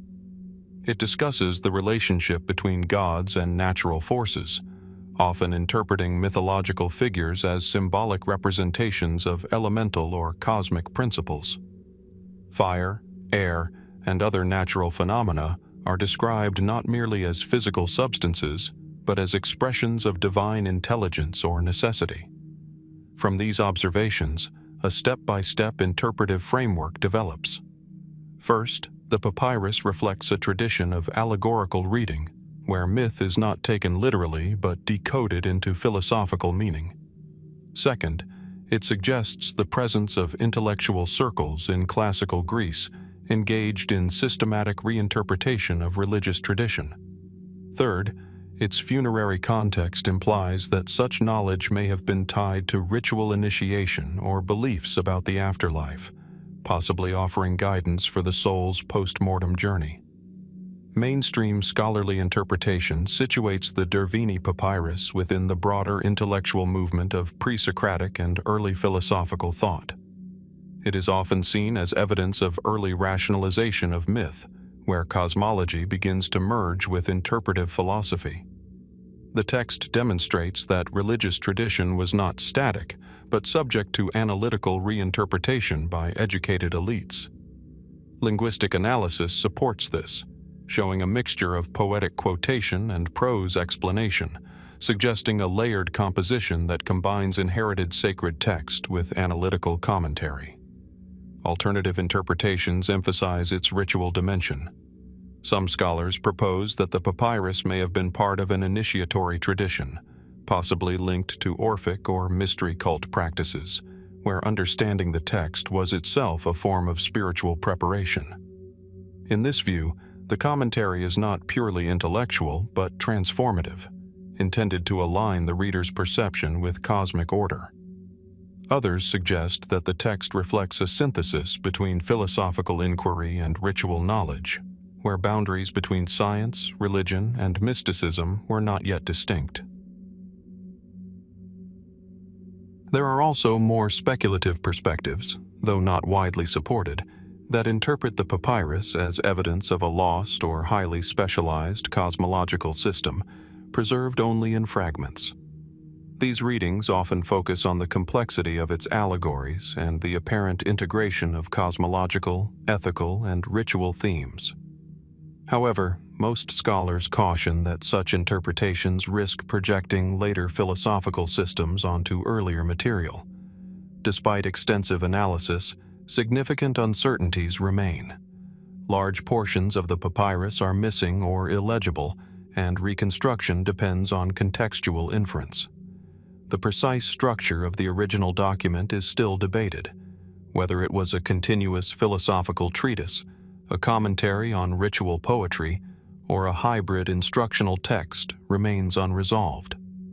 Additionally, the identity of its author is unknown, though some hypotheses suggest affiliation with intellectual circles in Macedonia or broader northern Greek regions. When placed within the wider continuum of buried messages, the Derveni Papyrus occupies a unique position. Unlike tomb curses, which assert authority, or granaries, which regulate resources, or lead scrolls, which conceal information, this papyrus seeks interpretation itself. It is not merely a message but a commentary on a message, a layered attempt to extract meaning from inherited tradition. In this sense, it reflects a transition in human thought, from inscription as preservation to inscription as analysis. Across civilizations examined so far, a pattern becomes clearer. Whether carved in stone, pressed into metal, written on silk, or preserved in papyrus, ancient societies repeatedly embedded knowledge within durable forms, often in contexts associated with death or transition. The Derveni Papyrus extends this pattern into the realm of interpretation, suggesting that preservation alone was not sufficient. Understanding itself had to be preserved, transmitted, and continually reinterpreted. What appears most plausible, based on current evidence, is that the papyrus functioned simultaneously as philosophical commentary and ritual text, situated within a cultural environment where intellectual inquiry and religious practice were deeply intertwined. Yet the fragmentary nature of the manuscript ensures that its full structure and purpose remain partially obscured. It stands, therefore, not as a closed system of thought, but as an open field of reconstruction, inviting continued analysis, comparison, and cautious interpretation within the broader landscape of ancient buried messages. Across the long thread of buried messages, a quiet continuity emerges. Civilizations building structures not only to store grain or bury the dead or preserve philosophy, but to preserve meaning itself. The granaries of early urban societies, such as those in the Indus Valley, provide a useful starting point for this reflection. These were large, carefully planned buildings, often constructed from standardized baked bricks and arranged in modular layouts. Raised platforms protected them from flooding, while ventilation gaps and repeated chamber divisions suggest an understanding of airflow and long-term storage stability. From their form, several inferences become clear. Their scale indicates agricultural surplus beyond immediate consumption. Their uniformity suggests centralized oversight, likely administrative or civic in nature. Their placement within urban grids implies integration into broader planning systems, where storage was not incidental but foundational to city life. In such environments, grain becomes more than food. It becomes structure, predictability, and control over seasonal uncertainty. Architecture, in this sense, becomes a language of governance, silently recording how societies organize survival. It is within this broader logic of structured meaning, where physical systems encode social order, that we now move westward into the world of the ancient Etruscans, where inscriptions carved into tomb walls begin to complicate the boundary between memory, identity, and the unknown. The Etruscan necropolises of central Italy present an immediate shift in atmosphere. Unlike the rigid urban granaries of earlier civilizations, these burial landscapes are carved into soft volcanic tuff, forming entire subterranean cities of the dead. Tomb chambers are arranged in clusters, accessed through descending corridors that open into rooms resembling domestic interiors. Painted ceilings mimic wooden beams. Stone benches line the walls. Symbolic objects are arranged as if life continues uninterrupted below the surface. The environment is dim, enclosed, and remarkably preserved, as if the earth itself had agreed to suspend time. Within these tombs, inscriptions appear on walls, sarcophagi, and funerary objects. Written in the Etruscan language, a linguistic system still only partially understood, these texts range from simple names and familial dedications to more complex ritual formulas. Archaeological observation confirms that the writing system uses a modified form of the Greek alphabet, adapted to local phonetics, yet the language itself remains only partially deciphered. This partial legibility is central to their mystery. The script is readable, but the meaning often resists full translation. From these observations, a careful sequence of reasoning begins. First, the inscriptions clearly serve commemorative functions, identifying individuals and their lineage. Second, the repetition of familial terms suggests that ancestry and continuity were central social values. Third, the placement of inscriptions within domestic-style tombs indicates that death was not conceived as rupture, but as continuation of social structure. The tomb becomes a parallel household, and writing becomes a means of preserving identity within that mirrored space. Mainstream archaeological interpretation situates these inscriptions within a funerary and civic framework. Etruscan society, flourishing between the 8th and 3rd centuries BC, was highly organized into city-states with complex religious systems. Inscriptions are often interpreted as records of lineage, property, or ritual dedication, reflecting the importance of family identity and ancestral continuity. Linguistic analysis has identified recurring formulaic structures, suggesting standardized funerary expressions rather than free-form literary composition. Yet even within this framework, uncertainties remain significant. Because the Etruscan language is not fully deciphered, many inscriptions resist precise translation. Scholars rely on bilingual comparisons, contextual inference, and pattern recognition to reconstruct meaning. This methodological limitation creates interpretive space, where multiple plausible readings coexist without final resolution. Alternative interpretations explore deeper symbolic or ritual dimensions. Some scholars suggest that inscriptions may encode more than identity. They may function as protective or transitional texts, guiding the deceased through metaphysical stages of existence. Others propose that writing in Etruscan tombs operated as a performative act, where inscription itself contributed to the maintenance of social and spiritual order.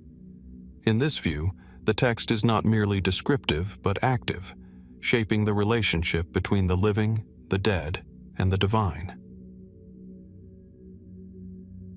There are also comparative hypotheses drawn from broader Mediterranean patterns. Similar to Egyptian funerary inscriptions or Near Eastern curse texts, Etruscan writing may have combined practical, ritual, and symbolic functions. The presence of repeated formulae across different tombs suggests a shared cultural grammar of death, even if the precise meanings remain partially obscured. Some researchers cautiously propose that certain inscriptions could encode calendrical or ritual information, though evidence for this remains limited. Material context adds another layer of interpretation. The volcanic tuff used for carving is soft when freshly exposed but hardens over time, making inscriptions durable yet technically demanding. The effort required to carve text into such material implies intentionality and permanence. Paint traces found in some tombs suggest that inscriptions may have originally been colored, increasing visibility and emphasizing their importance within the funerary space. Despite extensive study, significant gaps remain. The incomplete understanding of the Etruscan language means that much of the semantic content is reconstructed rather than directly known. Some inscriptions are fragmentary, eroded by time or environmental conditions. Others appear formulaic but resist categorization, suggesting regional variation or evolving linguistic conventions. These uncertainties make Etruscan tomb inscriptions one of the most intriguing partially deciphered corpora in ancient Mediterranean archaeology. When viewed alongside earlier systems of buried messages, granary structures encoding civic organization, Derveni philosophical commentary, Qin tomb warnings asserting imperial authority, and Egyptian funerary spells guiding the soul, a broader pattern emerges. Each system uses material permanence to stabilize meaning across time, whether that meaning is economic, legal, philosophical, or spiritual. The Etruscan case is distinctive not because it breaks this pattern, but because it sits partially outside full comprehension, reminding us that interpretation itself is always conditioned by linguistic survival. What appears most plausible, based on current evidence, is that Etruscan tomb inscriptions functioned primarily as funerary identifiers and ritual markers embedded within a strong cultural emphasis on ancestry and continuity. Yet the partial decipherment of the language ensures that this conclusion remains provisional. The inscriptions continue to operate at the edge of understanding, partly legible, partly opaque, preserving not only names and dedications, but also the limits of historical reconstruction itself. Continuing our exploration of messages buried across time, it is helpful to return, if only briefly, to the structural logic of early urban granaries. In cities of the Indus Valley, these massive storage complexes were elevated on brick platforms to prevent flooding, their interiors subdivided into repeated chambers to maintain ventilation and preserve grains over long periods. The standardized construction suggests centralized oversight, while their placement within urban grids implies integration into a broader administrative and civic plan.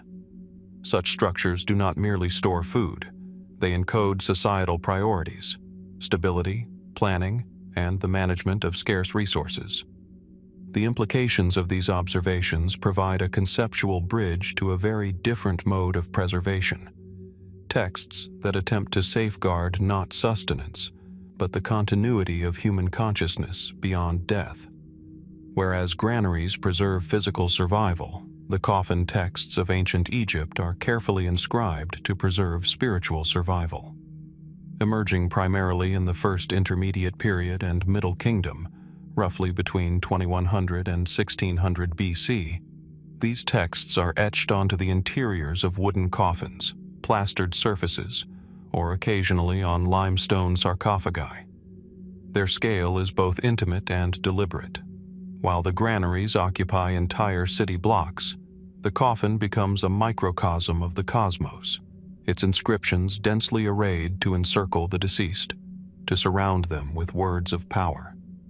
Physically, the coffins themselves are crafted from locally sourced woods, cedar, sycamore, or acacia, sometimes painted or coated with a thin layer of plaster.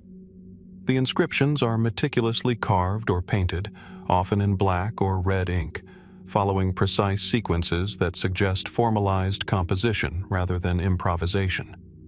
Spells, hymns, and invocations appear in systematic order, occasionally accompanied by rudimentary illustrations depicting deities, the solar bark, or symbolic representations of the deceased's journey through the underworld.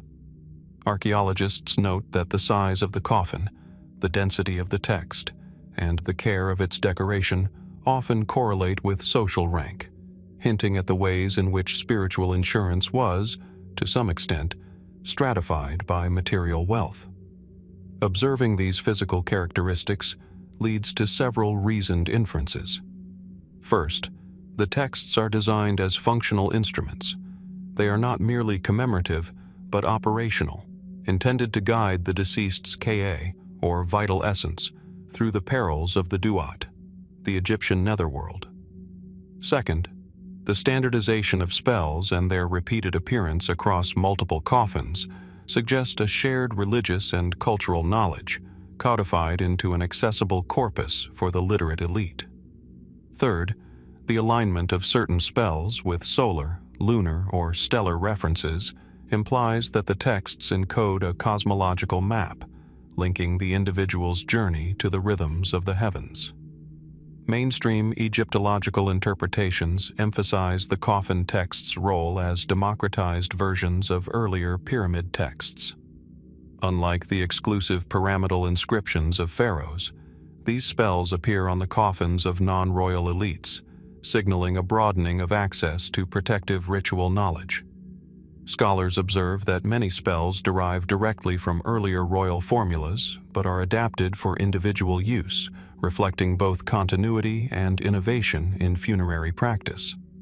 Linguistic and philological analysis reveals formulaic phrases, repeated invocations, and structured syntactic patterns, suggesting that the texts functioned as both liturgical and magical instruments.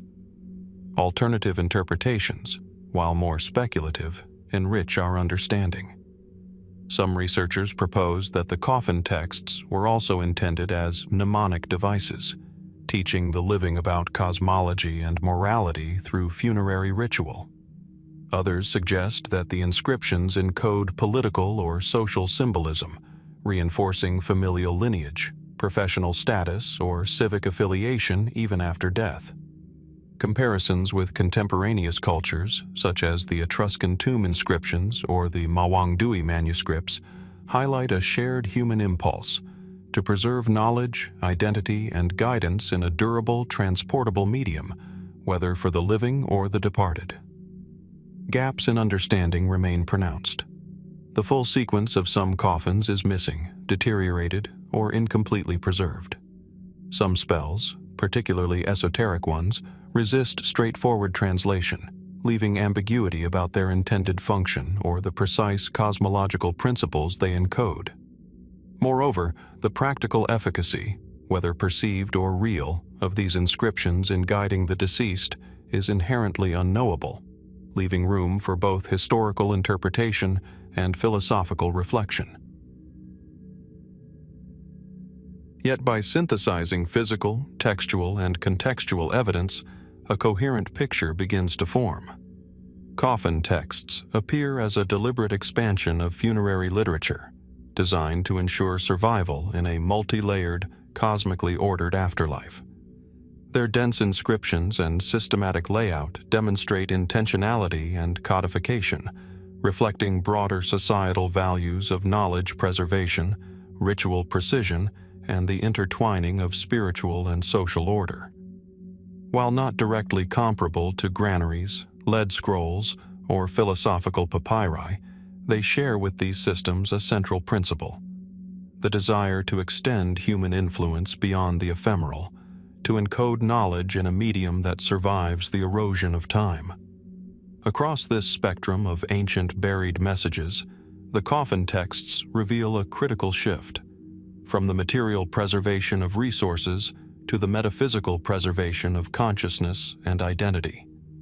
The texts occupy a liminal space, both functional and symbolic, a bridge between life and death, the known and the mysterious. Based on current scholarship, it seems most plausible that these inscriptions were crafted to serve multiple interrelated purposes: protection, instruction, and continuity. Yet the fragmentary preservation of some coffins, combined with the inherent interpretive limits of the surviving corpus, ensures that full understanding remains provisional. In this way, the Coffin Texts maintain their enigmatic power as enduring instruments of both practical and philosophical concern, silently connecting the living to the dead and the present to a distant, deliberately inscribed past. Continuing the thread of buried messages, it is useful to pause once again on the architectural logic of early granaries. In cities of the Indus Valley, massive storage complexes were elevated on brick platforms, subdivided into multiple chambers, and carefully ventilated to preserve grains across seasons. Their design reflects centralized planning, social coordination, and the anticipation of scarcity. These structures silently encoded priorities of survival, management, and societal continuity. From these foundations of practical preservation, we can trace a conceptual pathway toward more symbolic and personal forms of endurance, messages that survive not just matter, but memory, identity, and authority. From the pragmatic order of granaries, we now move to a dramatically different, yet thematically connected artifact: the sarcophagus of the Red Queen at Palenque, a burial site within the ancient Maya world. Unlike the geometric precision of Indus storage or the stratified design of Egyptian coffins, this tomb is embedded deep within the Temple of the Inscriptions, a monumental pyramid rising from the dense jungle of southern Mexico. Descending into the tomb, the environment shifts immediately. Air is cooler, dampened by the surrounding earth. Stone walls close in, carved with both function and symbolism in mind. The sarcophagus itself dominates the chamber, a sculpted receptacle of stone designed to endure both time and memory. The sarcophagus is remarkable in its construction. Composed of a finely hewn limestone slab, it measures several meters in length, carefully aligned to fit the contours of the tomb chamber. The lid is carved in low relief with geometric motifs, celestial symbols, and glyphs that run along its perimeter. Archaeological surveys reveal traces of red cinnabar pigment applied to the skeletal remains and the interior of the tomb, giving the Red Queen her enduring name. The choice of material, the attention to precision, and the use of color all indicate deliberate efforts to preserve both body and narrative for eternity. Examining the inscriptions themselves, several verified observations emerge. The glyphs are written in classic Maya script, an intricate combination of logograms and syllabic signs. They include calendrical notations, references to lineage, and invocations of deities associated with death and regeneration. The layout is purposeful. Glyphs line the perimeter of the sarcophagus lid, suggesting a protective and encompassing function.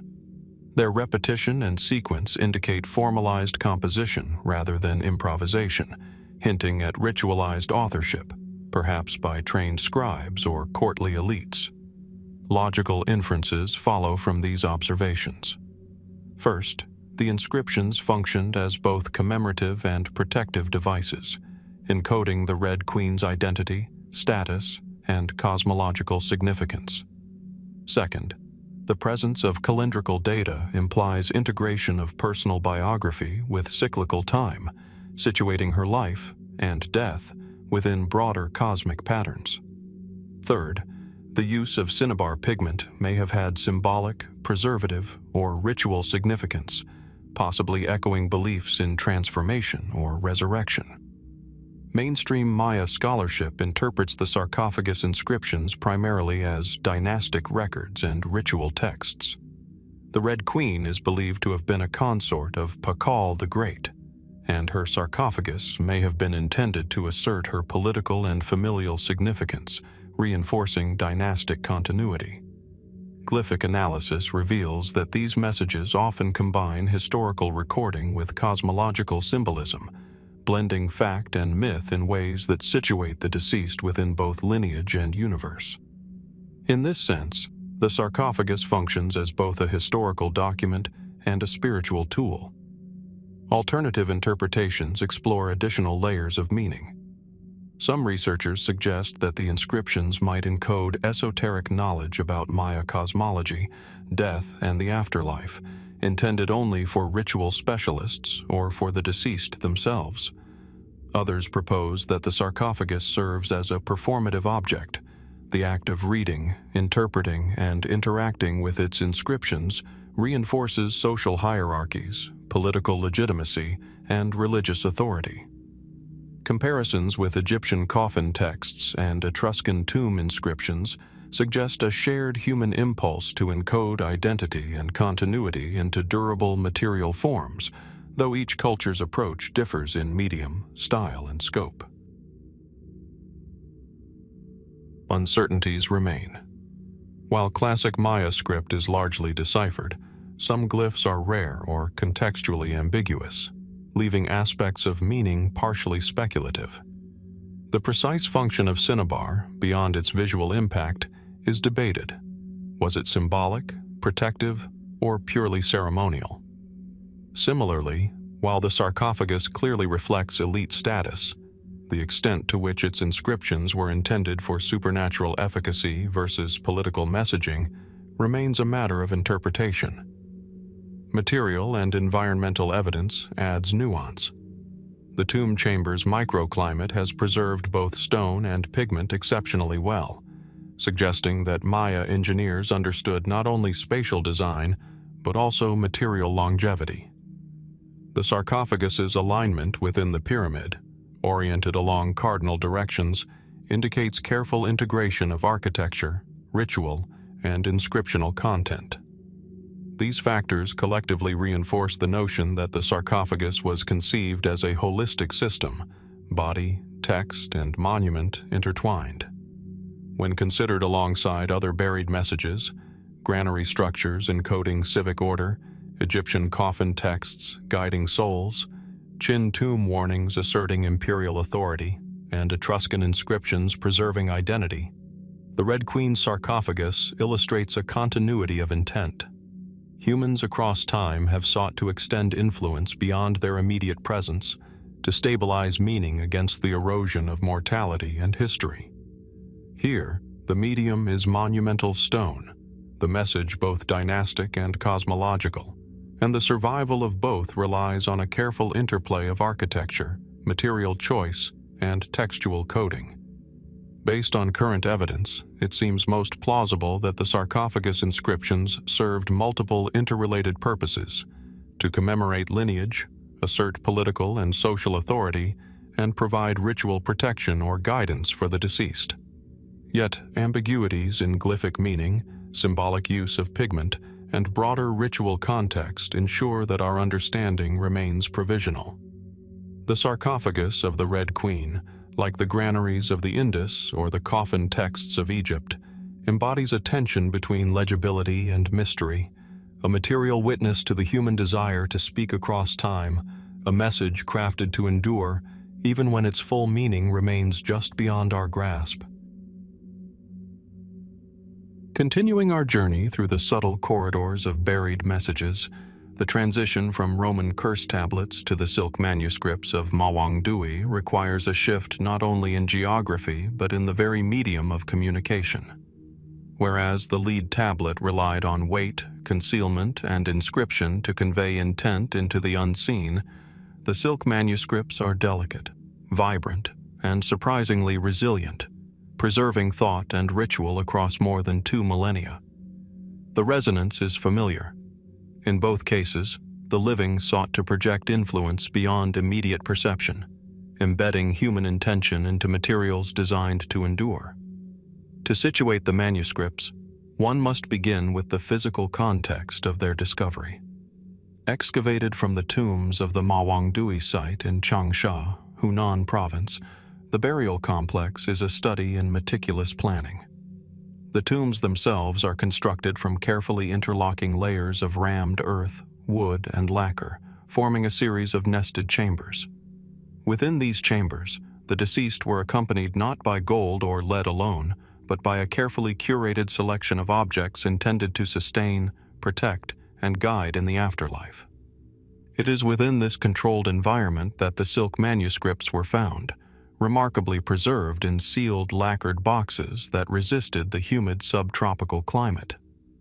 The manuscripts themselves vary in form and content. Some are composed of long scrolls, written in ink with a precision suggesting highly trained scribes. Others are folded sheets or carefully rolled fragments, designed for easy handling and storage within the tomb.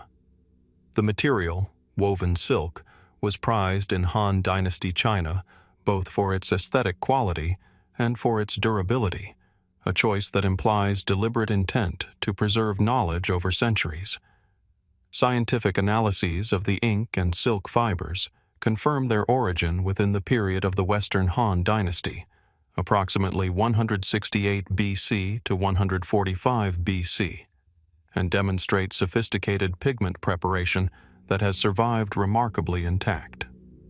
From these observations, several logical inferences can be drawn.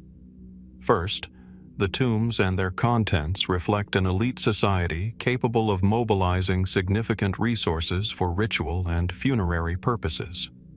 The combination of silk, lacquer, and carefully constructed tomb architecture implies not merely wealth, but cultural emphasis on the preservation of identity and knowledge. Second, the content of the manuscripts, ranging from philosophical discourse to medical treatises, from ritual instruction to cosmological reflection, indicates a worldview that integrated practical knowledge with spiritual and moral instruction. In contrast to the Roman curse tablets, which target immediate human relationships, the silk manuscripts extend influence across temporal and cosmic dimensions, aiming to guide the deceased and inform the living.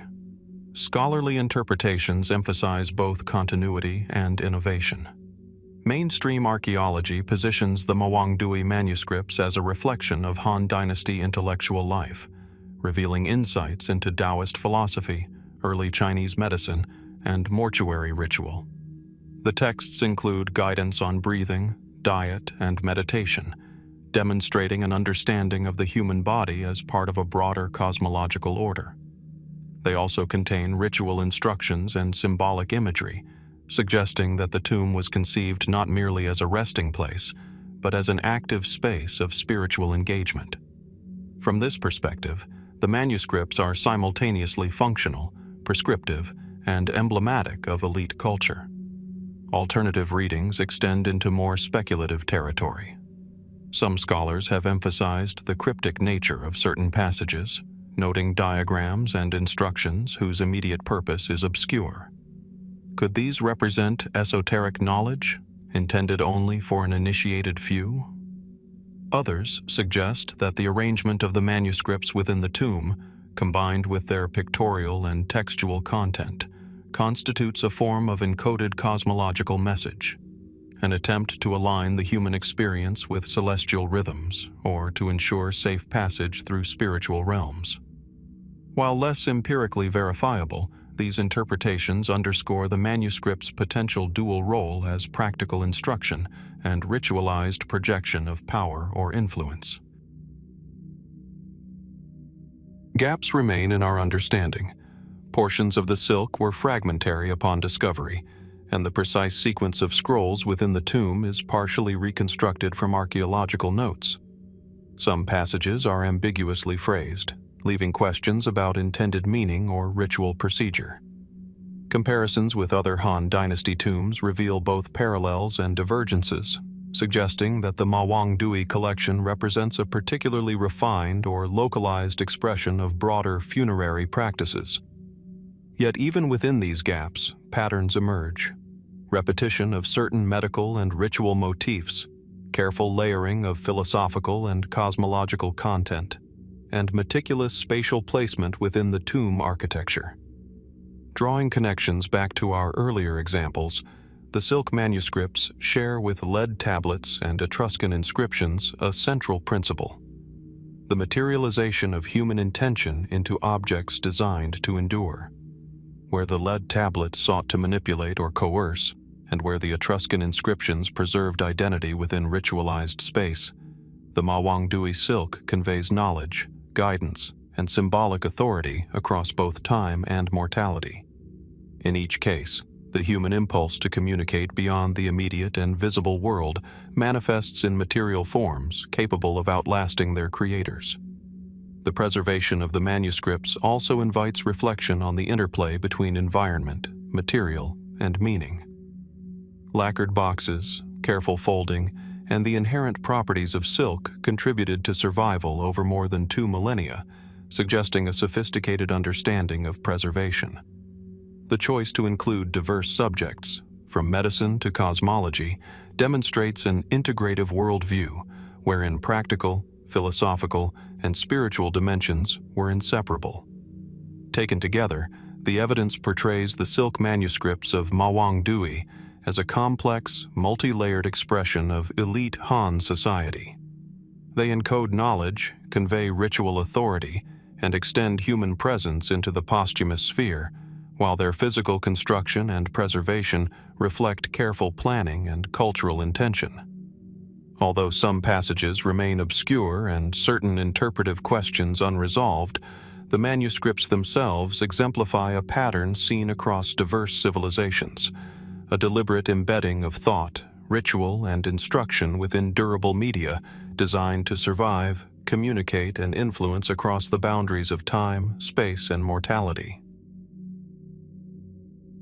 Continuing our exploration of messages buried across civilizations, we now turn from the delicate silk manuscripts of Mawangdui to a far more tactile and visually arresting medium, the jade burial suits of Han Dynasty China.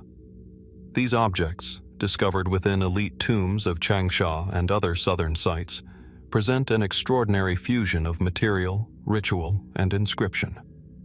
Where silk could bend and flow, jade resists.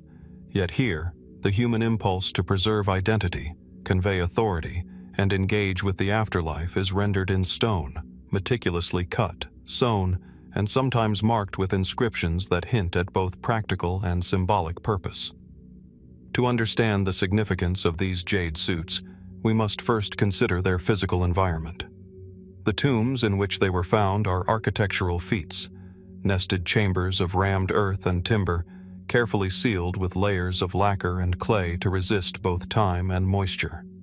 Within these chambers, the suits lay over the bodies of the deceased, meticulously assembled from hundreds, sometimes thousands, of jade plaques, joined by gold, silver, or silk thread. The sheer labor and resources required to produce a single suit indicate the exceptional status of the occupant, but the placement and treatment of the suit within the tomb also reveal a sophisticated understanding of preservation, both physical and symbolic. Observing the suits themselves, one notes their intricate construction.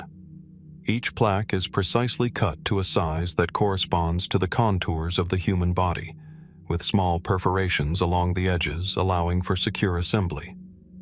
The jade is often of high quality, selected for translucency, hardness, and color, suggesting both aesthetic preference and ritual significance.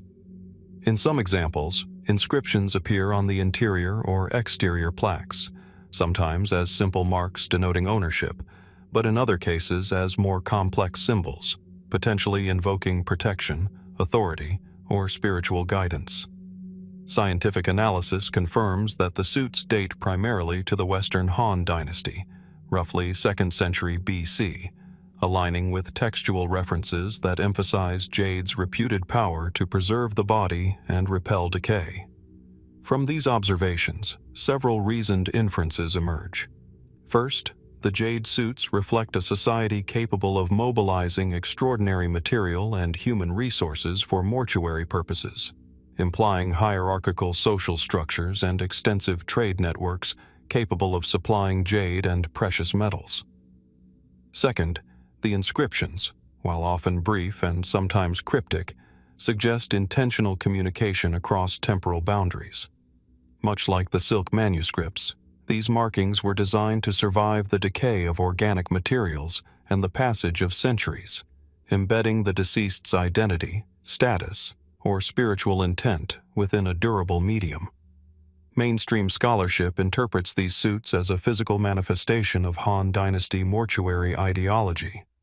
Jade was believed to confer immortality, preserve the flesh, and protect against corruption, and the meticulous assembly of the suits reflects both religious belief and technological sophistication. The inscriptions, in this light, are seen as markers of ownership or indicators of ritual observances, meant to guarantee the efficacy of the suit's protective properties. The precision and uniformity of many inscriptions support the interpretation that they were standardized, possibly following prescribed ritual conventions rather than representing idiosyncratic messages. Yet, alternative interpretations invite deeper speculation. Some researchers emphasize the enigmatic nature of certain inscriptions, noting symbols or arrangements that do not correspond neatly to known Han-era writing systems.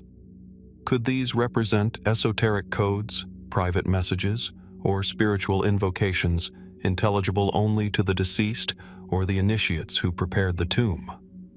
Comparisons with other contemporary burial practices, including the silk manuscripts and bronze ritual vessels, suggest a broader pattern, a desire to integrate knowledge, power, and protection into durable forms that extend beyond the immediate temporal realm.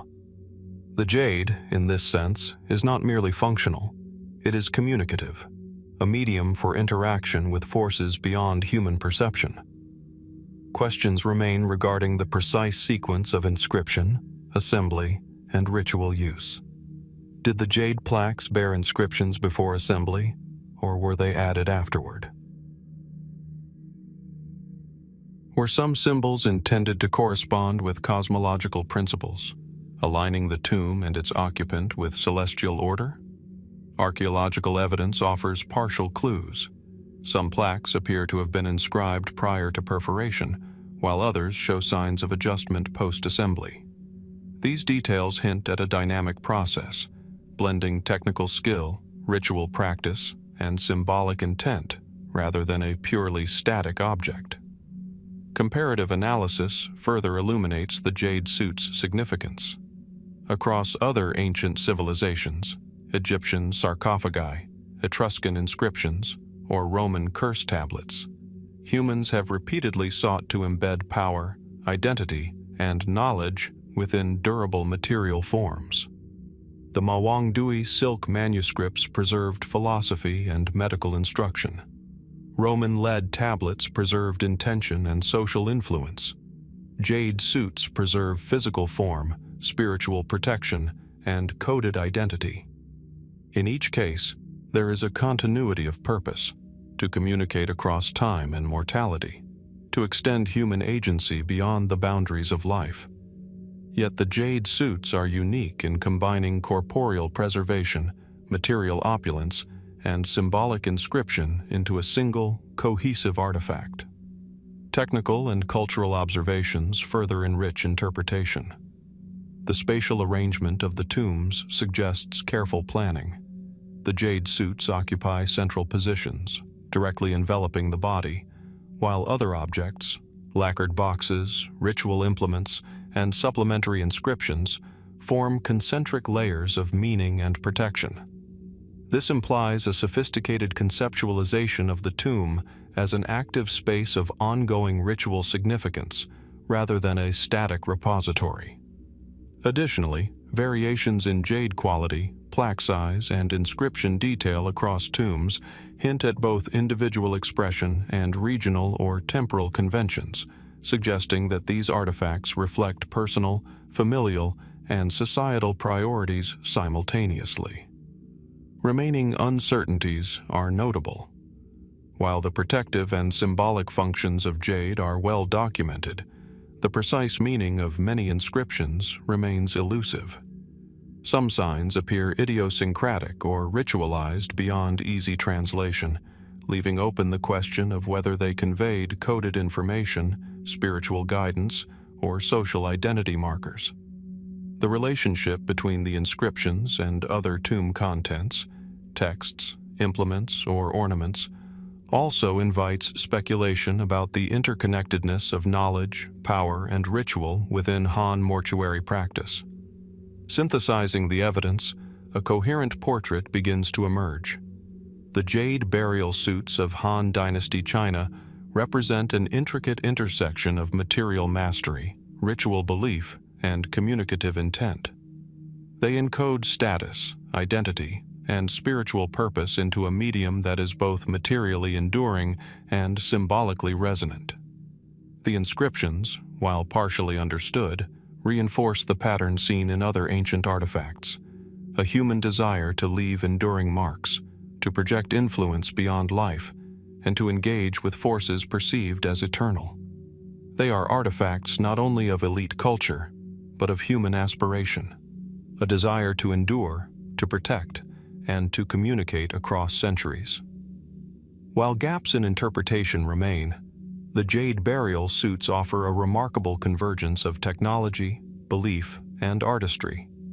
They exemplify how ancient civilizations harnessed materials, space, and symbolic language to construct messages capable of transcending mortality.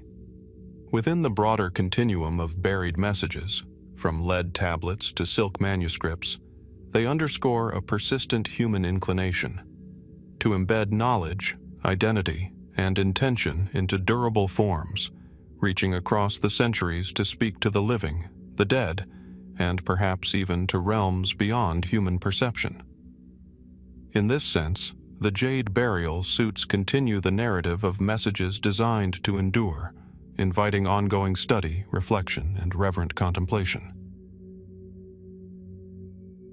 Continuing our exploration of messages hidden deep within ancient tombs, we shift now from the meticulous jade burial suits of Han China to the elevated ceremonial heart of Monte Albán, a city that rises like a sentinel above the Oaxaca Valley in southern Mexico.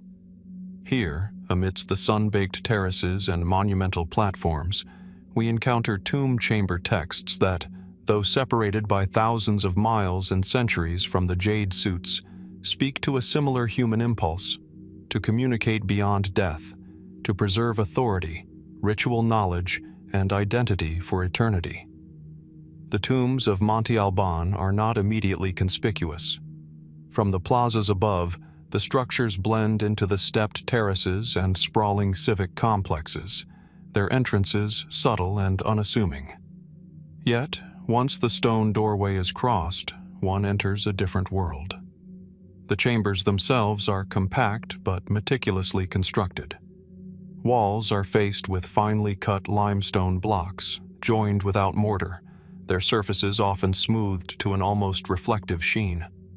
The floors are level, sometimes coated with clay or pigment, and the ceilings, low and vaulted, create an intimate, solemn atmosphere. Within these spaces, the tomb chamber texts, carved, painted, or incised upon walls, stelae, and funerary objects, await the observer, their symbols both formal and enigmatic. Observation begins with the physical characteristics of the texts.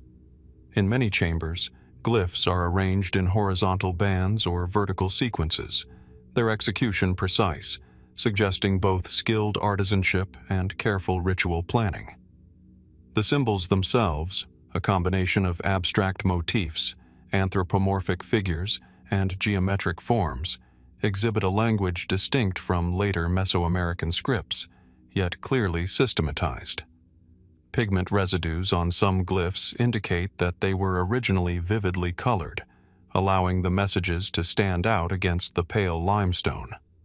Scholarly analysis confirms that these tombs date predominantly to the late formative period, roughly 300 to 700 BC, placing them within the formative centuries of Zapotec urbanism and centralized authority at Monte Albán. From these verified observations, we can begin to reason about purpose and function. The placement of texts within tombs implies a deliberate relationship with the interred individual, whose identity and status were symbolically reinforced through the inscriptions. Some glyphs appear to narrate lineage, ceremonial roles, or cosmic associations, aligning the deceased within both social hierarchy and spiritual cosmology. Other texts emphasize abstract or ritual motifs, perhaps intended to invoke protection, ensure safe passage to the afterlife, or codify ceremonial knowledge.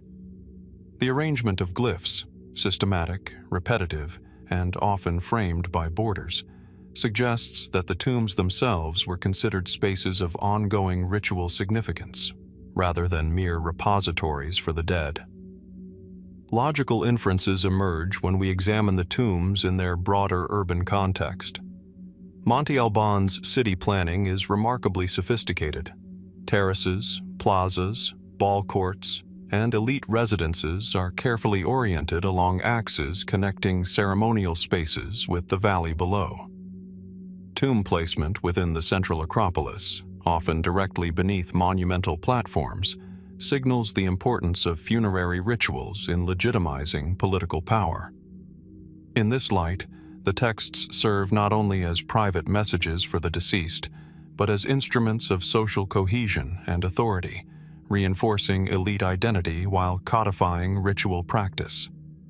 The presence of multiple tombs with similar inscriptions hints at standardized mortuary conventions, yet variations in content and style suggest personalized messages, perhaps reflecting rank, family lineage, or ritual specialization. Scholars have proposed several interpretations of these tomb chamber texts. Mainstream archaeological thought emphasizes their function as markers of lineage, authority, and religious knowledge. The glyphs may encode genealogical records, ceremonial sequences, or cosmological diagrams, linking the deceased to both ancestral precedent and divine order. Comparative studies with contemporary Mesoamerican civilizations, such as the Olmecs and later Zapotec and Mixtec societies, reinforce this view, highlighting recurring motifs associated with celestial bodies, deities, and ritual performance. These interpretations underscore the interplay of social, political, and religious imperatives embedded in the tomb architecture and inscriptions.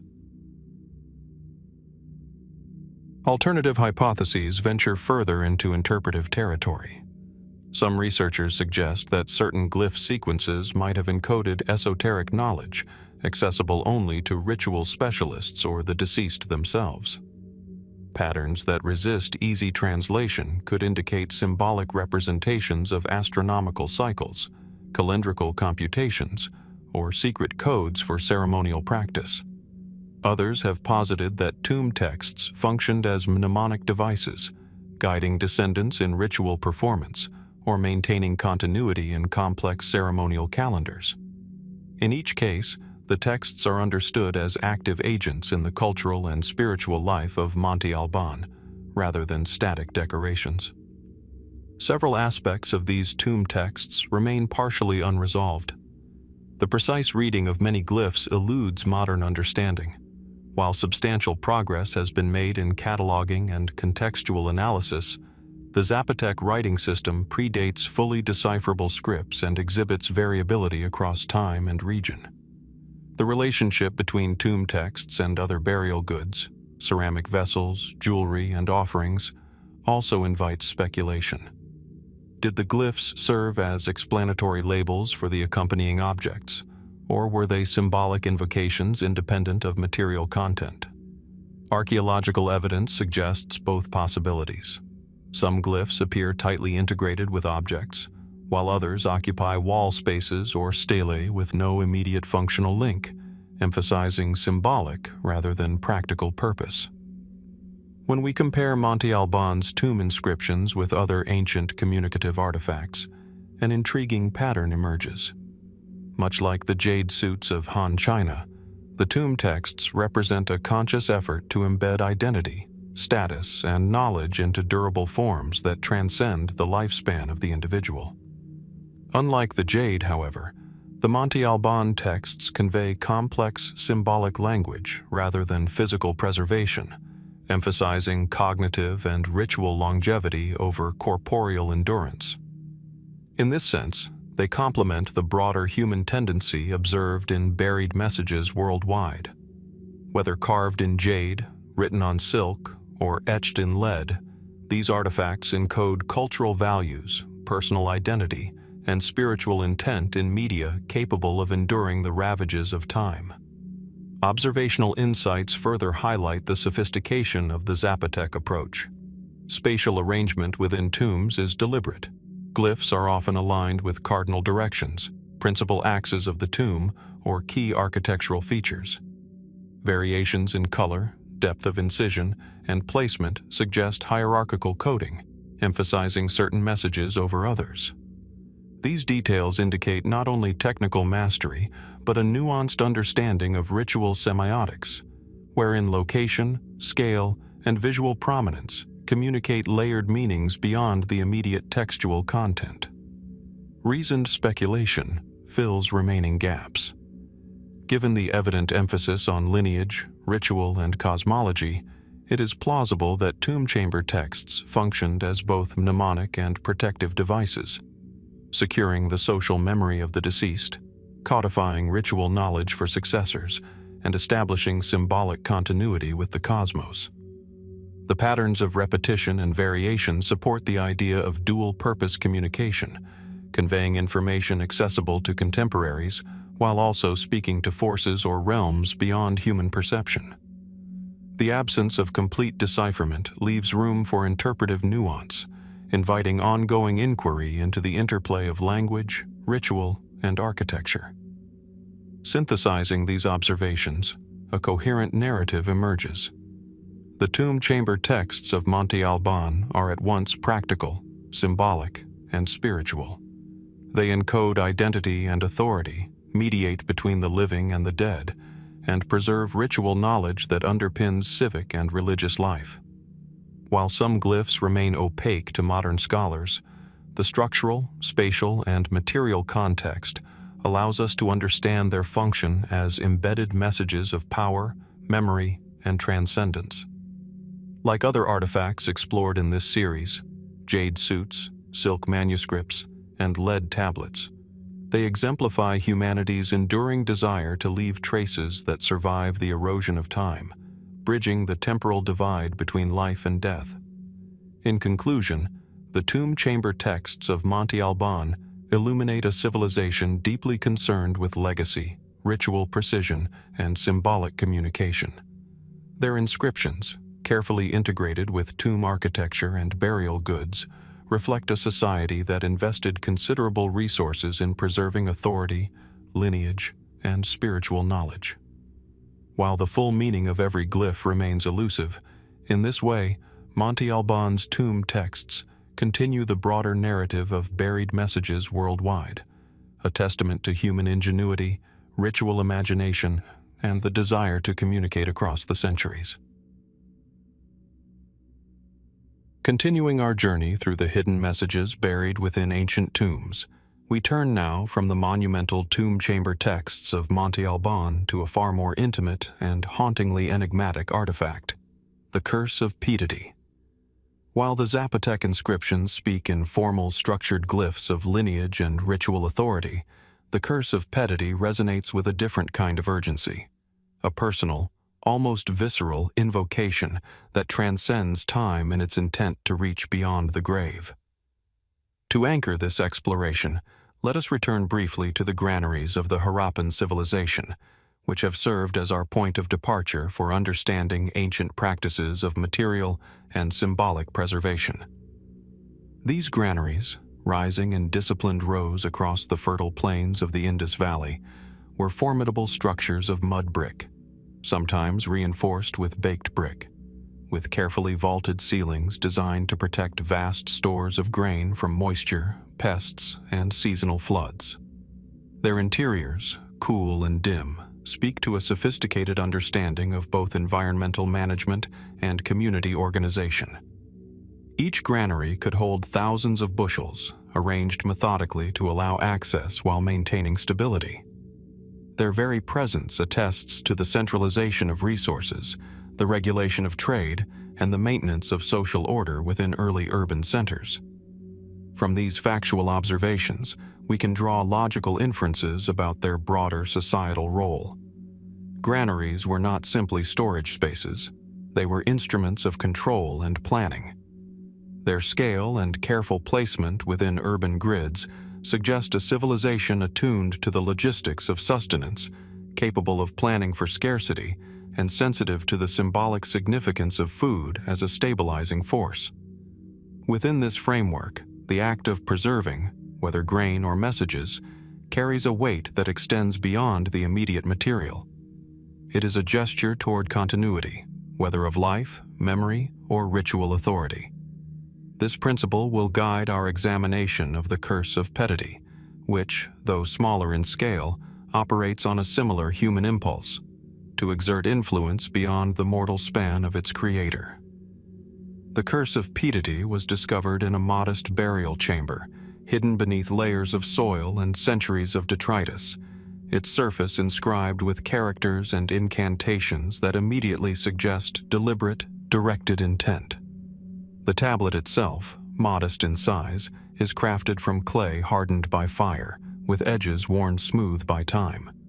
Its inscriptions, arranged in linear sequences, are both precise and urgent. Scholars have verified the authenticity of the artifact through radiocarbon dating and analysis of stylistic features, placing it in the late Roman period in northern Egypt, approximately the 2nd century AD. The curse's text, though partially eroded, contains explicit references to a named individual, Petety, whose fortunes, health, or actions are the focus of the spell. The phrasing, while formulaic in parts, contains unique elements that distinguish it from more generic cursing tablets, hinting at a highly personalized act of ritualized intervention. Observing the physical characteristics of the tablet allows us to reason step by step about its purpose. The linear arrangement of characters, combined with the repeated invocation of divine or spiritual agents, suggests that the curse was intended to be read aloud or activated through ritual practice. The inclusion of Petety's full name is significant. Naming was believed to focus metaphysical force on a specific individual, thereby heightening the efficacy of the spell.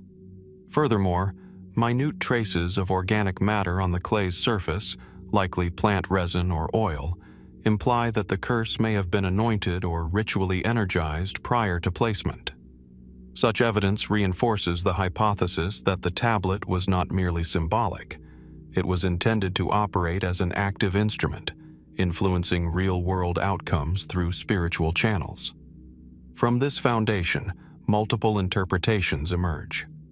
Mainstream scholarly views understand the Curse of Petety within the broader context of Greco-Roman magical practice, where cursing tablets, known as defixiones, were relatively common. These artifacts were tools of social negotiation, a method for resolving disputes, exacting revenge, or asserting control when conventional avenues, courts, personal influence, or civic authority were insufficient. Viewed this way, the curse is a practical artifact, a testament to the interplay between social tension and ritual practice in a world where personal power could be amplified through invocation of supernatural forces. Alternative interpretations venture into the realm of psychological and symbolic analysis. Some scholars suggest that the curse represents a projection of the creator's anxieties and grievances, encoded in a material form designed to endure. In this reading, the tablet functions less as a mechanism of external influence than as an internalized, tangible expression of intent and desire, capable of providing the caster with a sense of agency in circumstances otherwise beyond control. Others posit that such tablets were part of a network of ritual knowledge, understood by practitioners to operate within hidden cosmological systems of justice and retribution, effectively serving as a bridge between mortal and divine adjudication. Reasoned speculation becomes necessary where gaps remain. The precise methods by which such curses were activated are largely unrecorded, and the efficacy attributed to them is difficult to gauge. It is plausible, however, that the ritual context, including the choice of burial location, the timing of deposition, and the materials used, was informed by a sophisticated understanding of symbolic resonance, environmental stability, and communal belief systems. Comparison with similar tablets found across Roman and Egyptian sites suggests that such artifacts were deliberately concealed within tombs or buried near thresholds, implying that spatial placement was integral to the intended effect. The curse of Petety, positioned in a small chamber and accompanied perhaps by modest offerings or markers, exemplifies this interplay of materiality, ritual logic, and social practice. Beyond the specifics of Petety and the tablet itself, this artifact invites reflection on the broader human impulse to communicate across boundaries, between life and death, seen and unseen, temporal and eternal. Much like the granaries of the Harappan civilization, which were engineered for endurance and control, the curse represents a deliberate attempt to shape the world through enduring material means. Both artifacts share a concern with continuity. The granaries preserve sustenance for collective survival, while the curse preserves intent for individual or spiritual impact. In both cases, human ingenuity is evident in the careful attention to medium, context, and placement, revealing a consistent desire to extend influence beyond immediate circumstances. The curse of Petety also illuminates patterns of social interaction in its historical context.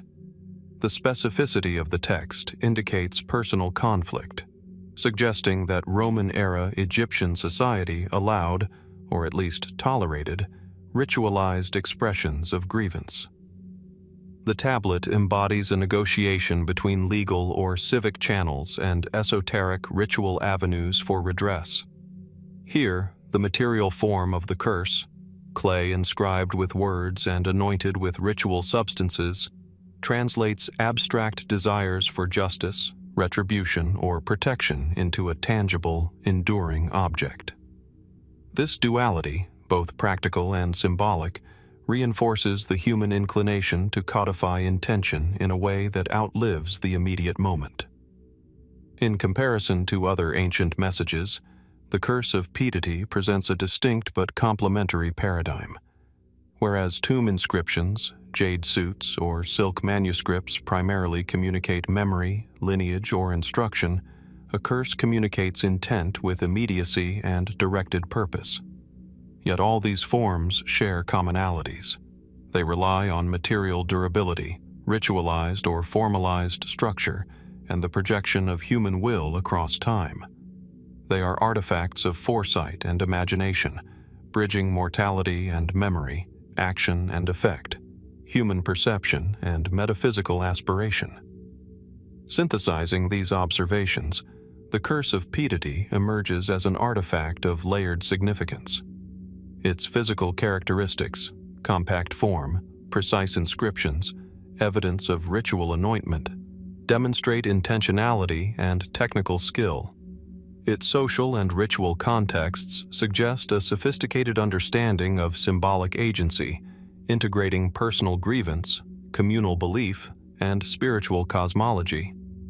While the specific outcomes intended by the curse remain unknowable, its existence provides insight into the ways humans have historically sought to influence their environment and relationships through material, durable, and symbolically charged media.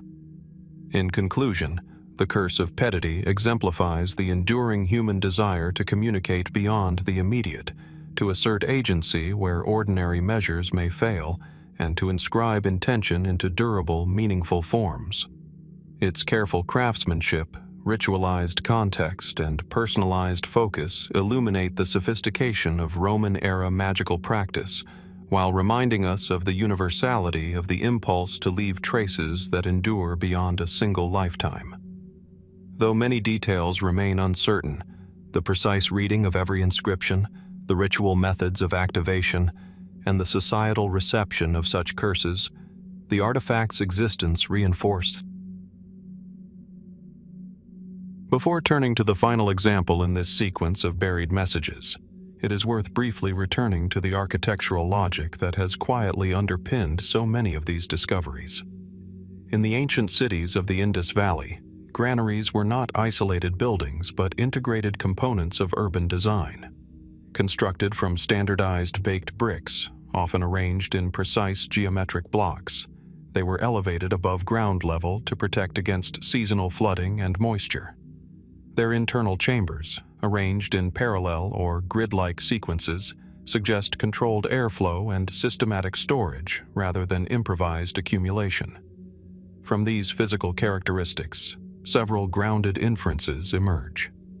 First, the scale of these structures indicates agricultural surplus, implying not only fertile hinterlands, but also stable harvesting cycles and coordinated labor. Second, the uniformity of construction across multiple sites suggests centralized or highly standardized planning practices. Third, their placement within civic zones rather than peripheral storage areas points toward administrative oversight. Grain as a managed resource rather than private property. In this sense, granaries represent an early form of institutional memory, architecture that encodes economic predictability, social coordination, and collective survival strategy. This logic of encoded order, where physical structure reflects social intention, forms a subtle conceptual bridge to the world of Egyptian funerary inscriptions, where language itself becomes the architecture of the afterlife. Among these, one of the more obscure and intriguing examples is the so-called Curse of Khentika Ikhekhi, a text associated with the Old Kingdom official Khentika Ikhekhi, preserved through inscriptions linked to his tomb complex at Saqqara. To approach this artifact, we must first imagine its environment. Saqqara stretches across a desert plateau west of the Nile, its limestone cliffs cut by shafts, mastabas, and subterranean chambers. The landscape is stark: wind-swept stone, shifting sand, and the faint outlines of once monumental structures now softened by millennia of erosion. Beneath this surface lies a network of burial chambers, many of which were designed not only to house the dead, but to assert identity, authority, and protection across eternity. Within this setting, the inscriptions associated with Khentika Ikhekhi emerge as both administrative statement and ritual warning, what modern scholarship often refers to, somewhat loosely, as a curse. The physical nature of the inscriptions is consistent with Old Kingdom funerary practice. They are typically carved into limestone blocks within the tomb's superstructure, or inscribed on false doors, offering slabs and internal corridor walls. The script is formal hieroglyphic Egyptian, carefully arranged in vertical and horizontal registers. The carving is deliberate, with consistent depth and spacing, indicating the work of skilled artisans operating under elite commission. In some instances, the inscriptions include explicit prohibitions or warnings against interference with the tomb, its offerings, or its appointed ritual functions. Khentika Ikhekhi himself was a high-ranking official, likely serving during the 6th Dynasty, holding administrative and possibly judicial responsibilities.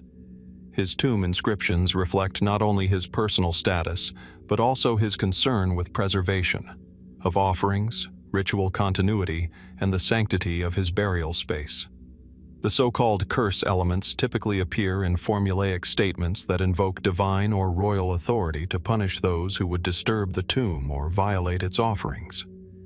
These are not curses in the later magical sense of arbitrary harm, but structured declarations rooted in religious and legal ideology. From these observations, a careful chain of reasoning begins to form. First, the inscriptions function as protective mechanisms, ensuring the integrity of funerary offerings essential for the deceased's sustenance in the afterlife. Second, the invocation of divine or royal enforcement reflects the integration of religion and governance in Old Kingdom Egypt, where cosmic order, ma'at, and political order were deeply intertwined. Third, the formalized language suggests that such warnings were not unique to Khentika Ikhekhi, but part of a broader funerary convention among elite tombs, designed to deter both physical desecration and ritual neglect. Mainstream Egyptological interpretation situates these inscriptions within the legal and religious framework of tomb protection. Rather than viewing them as supernatural curses in the popular imagination, scholars emphasize their juridical tone. They are declarative, not improvisational. The tomb owner asserts rights over property, offerings, and ritual space, while invoking divine or royal enforcement as guarantors of those rights. In this view, the inscriptions are extensions of earthly legal authority into the mortuary sphere, ensuring continuity of status and sustenance beyond death. Yet, alternative interpretations explore deeper symbolic and psychological dimensions. Some scholars suggest that these texts operate on multiple levels simultaneously: legal, religious, and metaphysical. On one level, they deter tomb robbery or neglect. On another, they articulate a cosmological principle in which violation of sacred space disrupts the balance of ma'at, inviting disorder not only for the tomb owner, but for the wider cosmic order. In this sense, the curse is less a personal threat than a structural consequence embedded in the moral universe of ancient Egypt. Reasoned speculation becomes necessary when considering how these inscriptions were perceived by contemporary society. It is plausible that the authority of such statements depended not solely on belief in divine retribution, but also on social consensus regarding the sanctity of elite tombs. The inscriptions may have functioned as both spiritual deterrents and practical markers of ownership, reinforcing the idea that tombs were legally and ritually protected spaces. Their effectiveness, therefore, would have rested on a combination of religious conviction, social norms, and administrative enforcement. Archaeological context adds further nuance. Tombs bearing such inscriptions are often located within carefully organized necropolias, where spatial hierarchy mirrors social hierarchy. The positioning of Khentika Ikhekhi's tomb within Saqqara suggests deliberate placement among other elite burials, reinforcing his status in both life and death. Associated artifacts, offering tables, inscriptions of daily life, and ritual texts, complement the protective declarations, creating a multi-layered environment where memory, sustenance, and authority converge. Comparative analysis with other ancient warning systems reveals broader patterns. The Qin Dynasty tomb warnings, Roman curse tablets, and even later protective inscriptions in medieval contexts all demonstrate a recurring human strategy: the extension of authority into the future through written language. In each case, text becomes a boundary marker between order and disruption, life and violation, sanctioned access, and forbidden intrusion. The curse of Khentika Ikhekhi fits within this continuum, though its tone is more juridical and less emotionally charged than many later examples. Several uncertainties remain. The exact wording of some inscriptions is partially reconstructed due to erosion or incomplete preservation. The distinction between formal legal declaration and ritual invocation is sometimes difficult to determine, as ancient Egyptian language often blends juridical and religious registers seamlessly.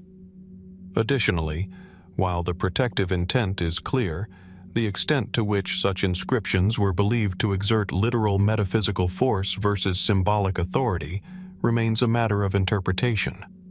When synthesized, the evidence suggests that the curse of Khentika Ikhekhi is best understood not as an isolated act of supernatural threat, but as a structured expression of tomb protection embedded within Old Kingdom religious and administrative systems. It reflects a worldview in which written language holds performative power, where declaring protection is itself an act of securing it, and where authority extends seamlessly from the bureaucratic present into the eternal landscape of the afterlife. Placed within the broader continuum of buried messages, this artifact resonates with familiar themes: preservation, control, identity, and continuity. Like the granaries of the Indus Valley, it encodes order into structure. Like the tomb chamber texts of Monte Albán or the silk manuscripts of Mawangdui, it transforms language into enduring form. And like many other funerary inscriptions across civilizations, it reflects a shared human desire to secure stability against time, decay, and intrusion. What appears most plausible, based on current evidence, is that the curse of Khentika Ikhekhi functioned primarily as a formalized tomb protection statement, rooted in both legal authority and religious cosmology. Yet uncertainties in interpretation, particularly regarding the perceived metaphysical efficacy of such texts, ensure that it remains open to continued scholarly reflection. It stands as a reminder that ancient inscriptions are rarely single-purpose. They are layered artifacts, simultaneously practical and symbolic, anchored in their time yet reaching forward into ours, still speaking in the quiet language of stone and intention. The granaries of the Indus Valley, spread across the ancient cities of Mohenjo-Daro and Harappa, offer a quiet yet profound testament to human ingenuity. These monumental storage complexes rise in repetitive symmetry, their baked brick walls standing firm against centuries of wind and flood. From a distance, they resemble a series of terraced fortresses, each aligned along broad streets that channel the movement of people and goods with precision. Within, long rectangular chambers extend parallel to one another, interspersed with narrow passageways that suggest careful planning for ventilation and access. The floors, sometimes slightly raised, and the thick walls hint at strategies for preserving grain against moisture, pests, and the extremes of climate. Even before one considers the human activity around them, the granaries themselves speak. They are functional, orderly, and carefully integrated into the urban landscape. The layout and construction materials reveal several important truths. First, the use of standardized bricks and precise geometric alignment implies centralized planning and skilled labor. Second, the size and number of these granaries suggest not mere subsistence, but the storage of surplus, pointing toward organized agricultural production and the existence of administrative oversight. Third, their positioning, often near civic centers rather than at the periphery of settlements, indicates that grain was a managed, perhaps communal resource, rather than private stockpiles. These facts converge to suggest that the granaries were both practical infrastructure and symbols of social organization, encoding a system of trade, governance, and agricultural management into the very architecture of the city. From this contemplation of structure and order, one naturally transitions into the world of written inscriptions within tombs, where language itself becomes a vessel for authority, protection, and memory. One of the most compelling examples is found in the tomb of Harkhuf, a prominent official of the Old Kingdom in Egypt.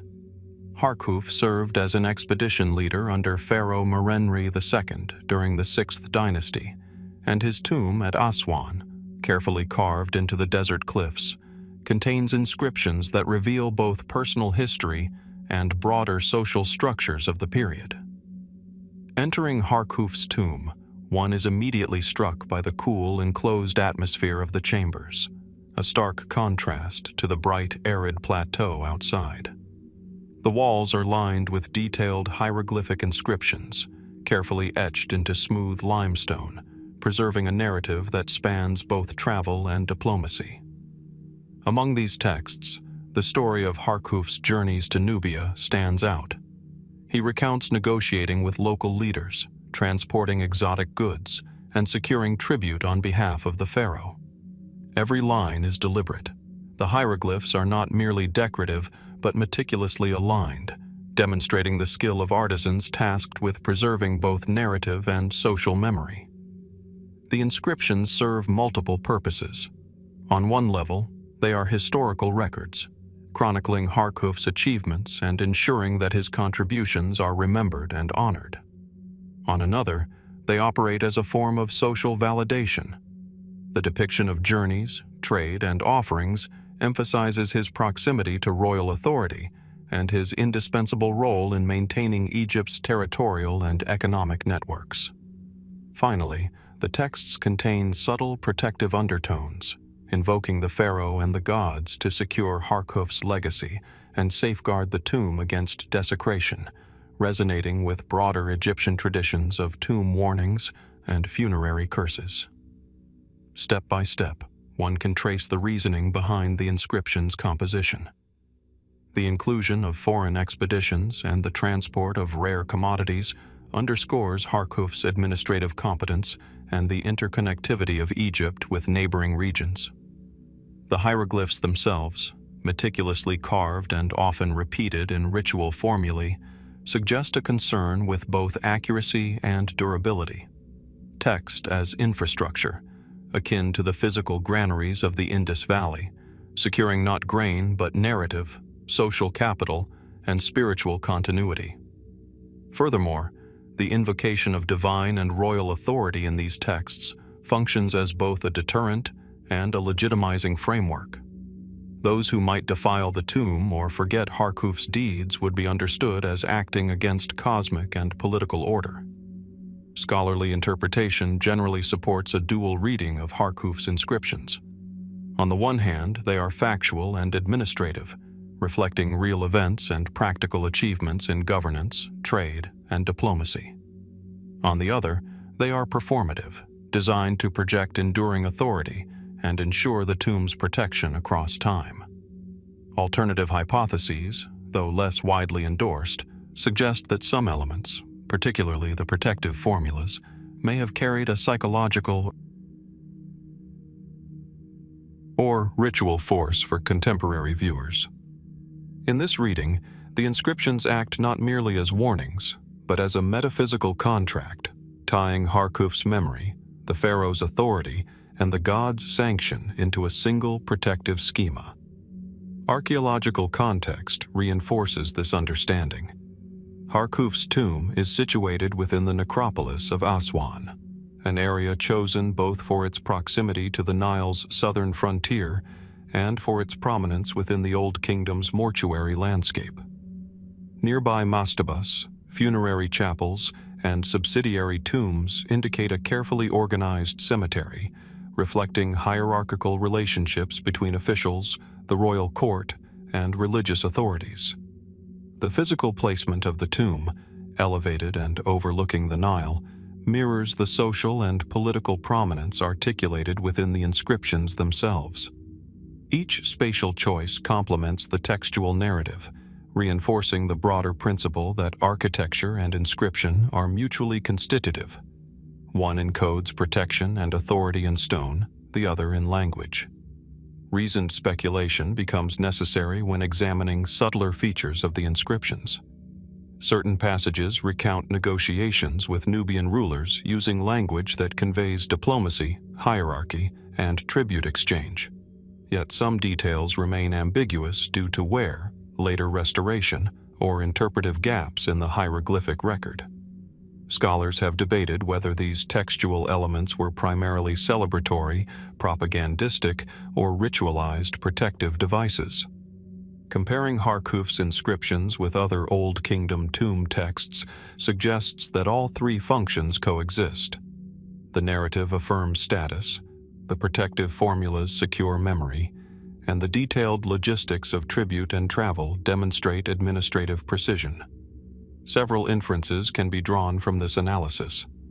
First, Harkhuf's tomb inscriptions, like the granaries of Harappa, reveal a civilization deeply concerned with preservation and order. Where granaries encoded economic stability in brick and mortar, inscriptions encoded social, political, and spiritual continuity in hieroglyphs. Second, the integration of narrative, ritual, and protective formulas reflects a worldview in which memory, authority, and cosmic order are inseparable.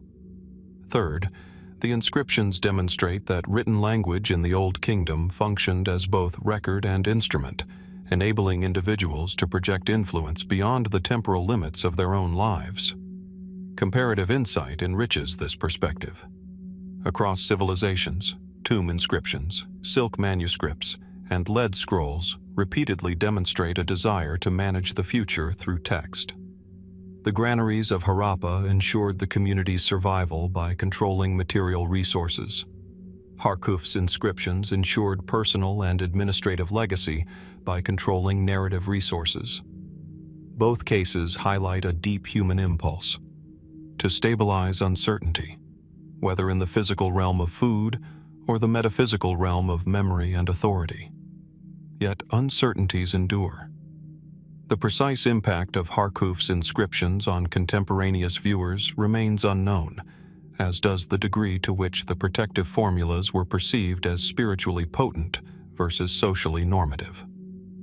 Fragmentary sections of the text leave open questions about the scope of his expeditions, the nature of the tribute, and the full range of divine invocation. These gaps, however, do not diminish the inscription's significance. Rather, they remind us that even the most carefully preserved messages encounter the erosive effects of time, requiring interpretation and reflection. In synthesis, the inscriptions of Harkhuf's tomb reveal a multi-layered approach to legacy, authority, and protection. They function simultaneously as administrative record, social assertion, and ritual safeguard, encoding continuity into stone with the same care that granaries encode sustenance in brick. What appears most plausible is that these texts were intended to preserve both Harkhuf's historical deeds and his spiritual well-being, leveraging language as a tool to project order into the uncertain future. Yet the ambiguities that remain, erosion, interpretive gaps, and unmeasurable psychological effect, ensure that the tomb retains a quiet, enduring mystery.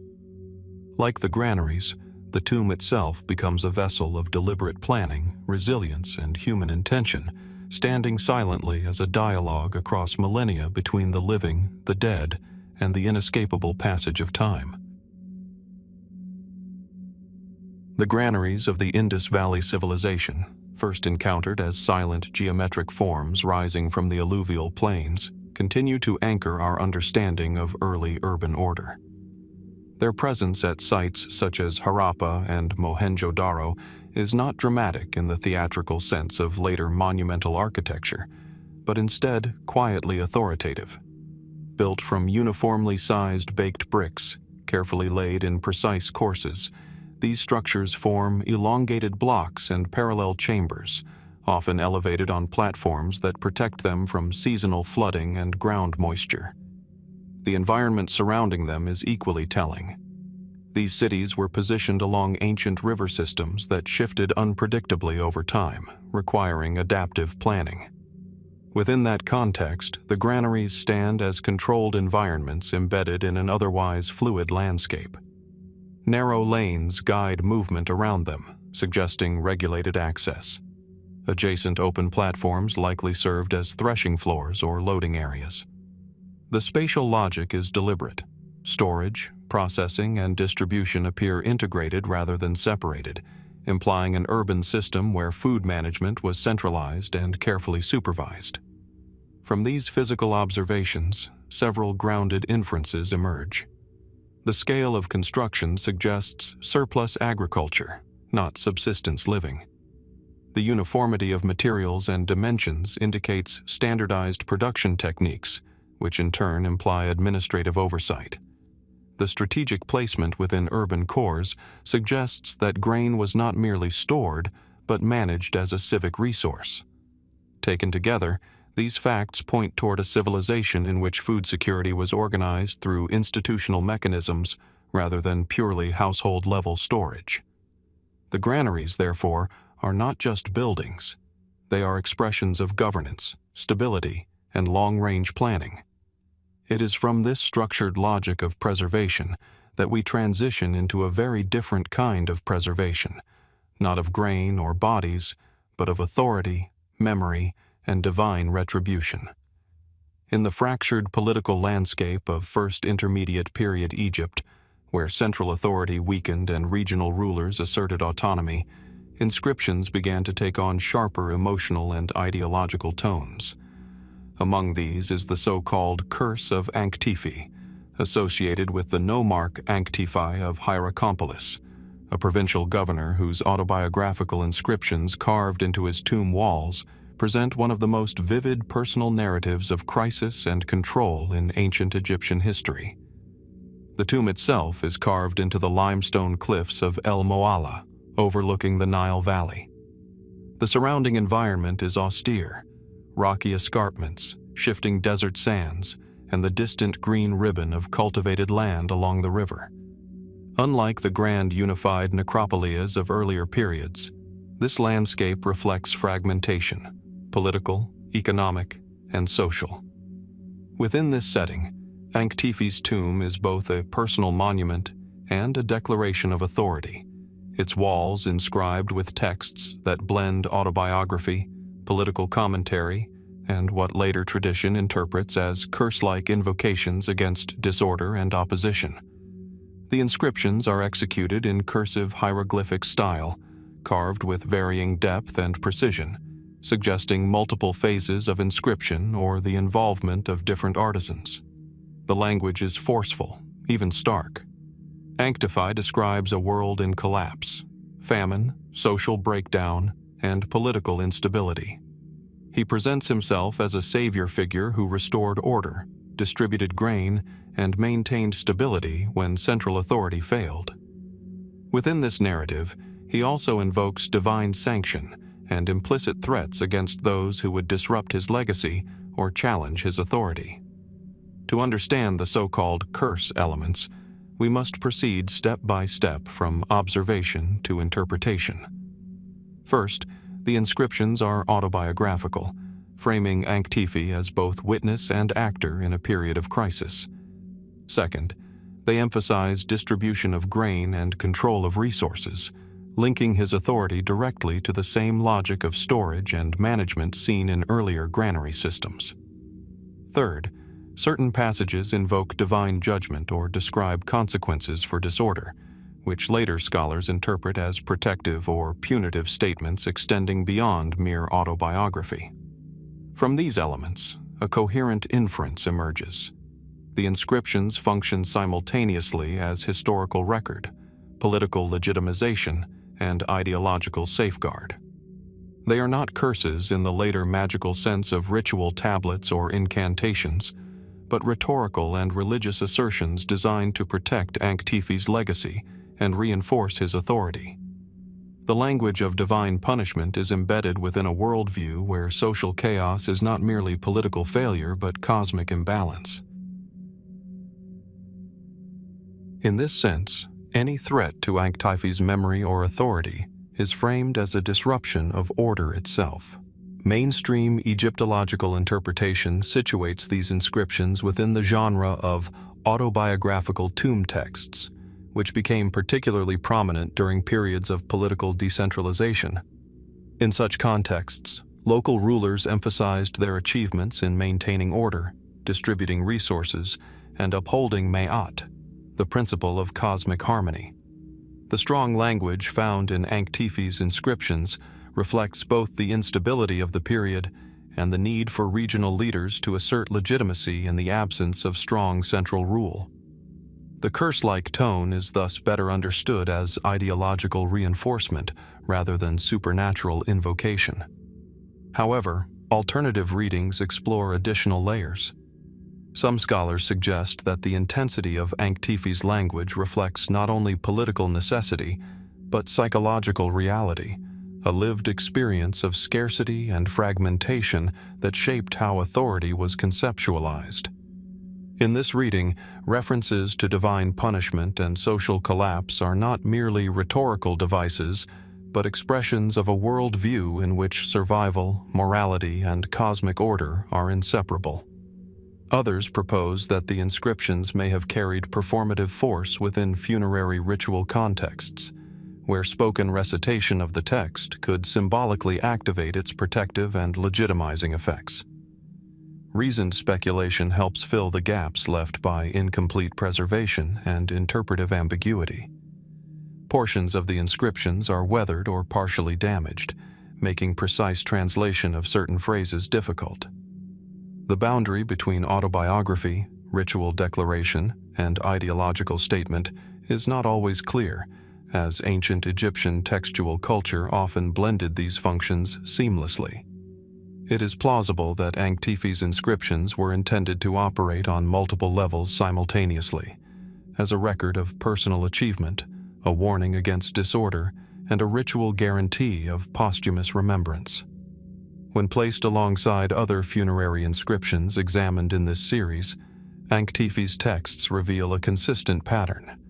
Whether in Monte Albán's tomb glyphs, Harkhuf's expedition records, or Khentika Ikhekhi's protective declarations, we observe a recurring human strategy: the transformation of language into a durable structure of authority and memory. The granaries of the Indus Valley encoded survival through material order. Ankhtifi's inscriptions encode survival of identity through linguistic order. In both cases, structure, whether architectural or textual, becomes a means of resisting instability. A further parallel emerges in the relationship between resource control and legitimacy. Just as granaries symbolized centralized management of food supply, Ankhtifi's repeated emphasis on grain distribution underscores the political significance of provisioning during crisis. Control over food becomes control over society. Control over narrative becomes control over legacy. The inscriptions, therefore, are not isolated literary artifacts, but part of a broader system in which material and symbolic economies are deeply intertwined. Yet uncertainties remain. The precise tone of certain passages, whether defensive, declarative, or admonitory, depends on interpretive nuance. The extent to which Ankhtifi's claims reflect actual historical conditions versus rhetorical exaggeration is still debated. Archaeological evidence from the region provides partial corroboration of famine conditions, but not to the extent or uniformity suggested in the texts. This tension between inscription and material record is itself informative, revealing how ancient leaders constructed reality through narrative framing. In conclusion, the inscriptions of Ankhtifi's tomb extend the broader continuum of ancient buried messages explored throughout this series. Like granaries, they organize chaos into structure. Like tomb texts, they preserve identity across time. And like protective inscriptions across civilizations, they transform language into a mechanism of endurance. What seems most plausible is that they functioned primarily as autobiographical and ideological instruments, shaped by crisis and designed to secure memory and authority in an unstable world. Yet their emotional intensity, ritual framing, and enduring ambiguity ensure that they remain open to interpretation. As with so many messages carved into stone and buried within tombs, they continue to speak, quietly, firmly, across the distance of millennia, carrying both certainty of intent and uncertainty of meaning.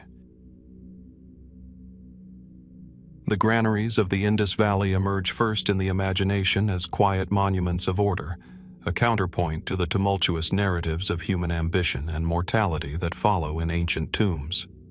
Rising from the alluvial plains, these elongated brick structures, elevated on broad platforms, convey an understated authority. Narrow lanes and open forecourts surround them, guiding the movement of people and goods with careful deliberation. The uniformity of brick sizes, precise courses, and interconnected storage chambers suggest not only architectural sophistication, but a social system that could plan, execute, and maintain such constructions across generations. These granaries were not mere repositories of grain. They were the heartbeat of civic organization, physical embodiments of the management of resources, of oversight, of collective survival. From this foundation of material structure, one naturally transitions to the realm of symbolic preservation, messages carved into stone, wood, or metal, designed to endure beyond the fragile life of their authors. Whereas granaries preserved life through sustenance, tomb inscriptions and burial records preserved authority, memory, and sometimes warnings for the living. Across distant lands and eras, from the Harappan plains to Egyptian desert cliffs, the logic remains consistent. Permanence achieved through careful construction, whether of brick or of text. In the far north, on the windswept coast of Norway, the Oseberg ship burial presents a striking counterpoint. Discovered in 1904, this richly furnished Viking tomb of the early 9th century AD is contained within a massive earthen mound, its contours merging with the surrounding landscape of pine and marsh. Within, the Oseberg ship itself, carved from oak, carefully joined, and ornamented with intricate motifs, served as a final resting place for at least 2 high-status women. The craftsmanship speaks to extraordinary technical skill, but beyond the physical artistry, what captures the imagination are the inscriptions found upon various burial artifacts: wooden boxes, sledges, and small panels, etched with runic markings whose purpose and meaning remain the subject of careful scholarly investigation. Observing these inscriptions closely, we note several verified facts. The runes follow the younger Futhark alphabet, characteristic of the Viking Age. Their placement is deliberate, often on items associated with daily life or ritual practice rather than on grand memorials, suggesting an intimate, functional, and perhaps protective purpose. Some inscriptions record names or ownership. Others contain formulas whose meaning is partially obscured by centuries of wear and the evolving nature of language. Importantly, the inscriptions were applied with careful incisions, indicating that they were intended to endure, resisting both decay and misuse, an echo of the enduring quality of the granaries of distant antiquity, now recontextualized in Northern Europe. From these facts, logical inferences begin to form. The choice to inscribe mundane and ritual items alike suggests a belief in the agency of text, that words could act to protect, to commemorate, or to sanctify. The Oseberg inscriptions may reflect social hierarchy, asserting ownership, status, or lineage. They may also have served as talismans, ensuring safe passage to the afterlife.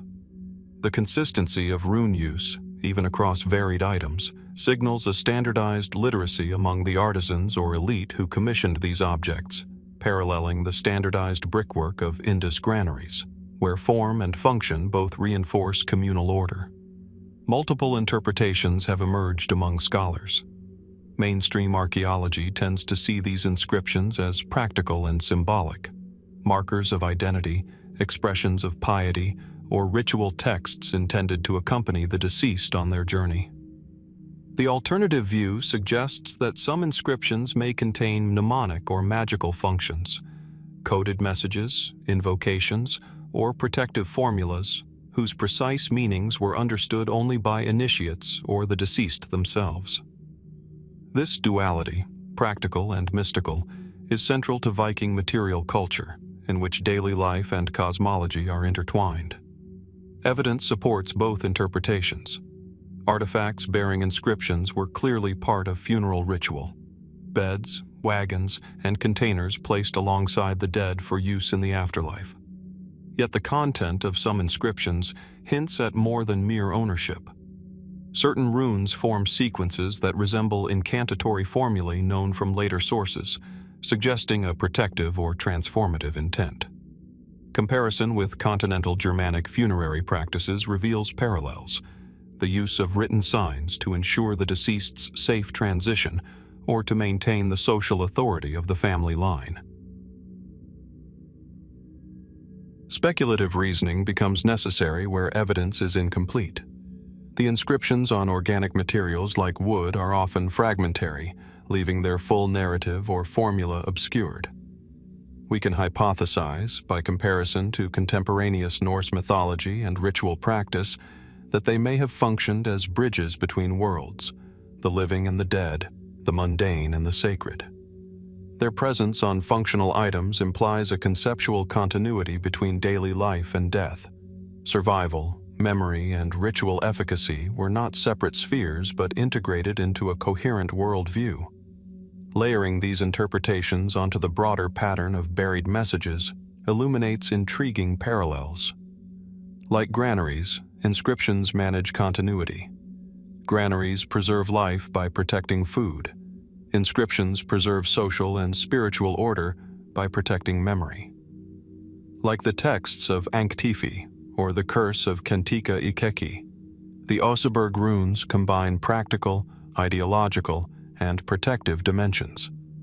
They encode authority, affirm status, and may invoke supernatural guardianship, offering insight into how diverse civilizations across space and time approached the inevitability of death and the preservation of human agency.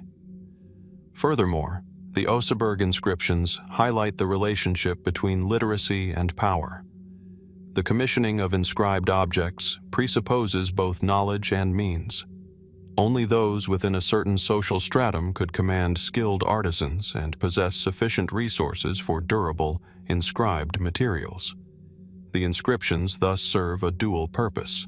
They preserve, but they also signify the social order itself.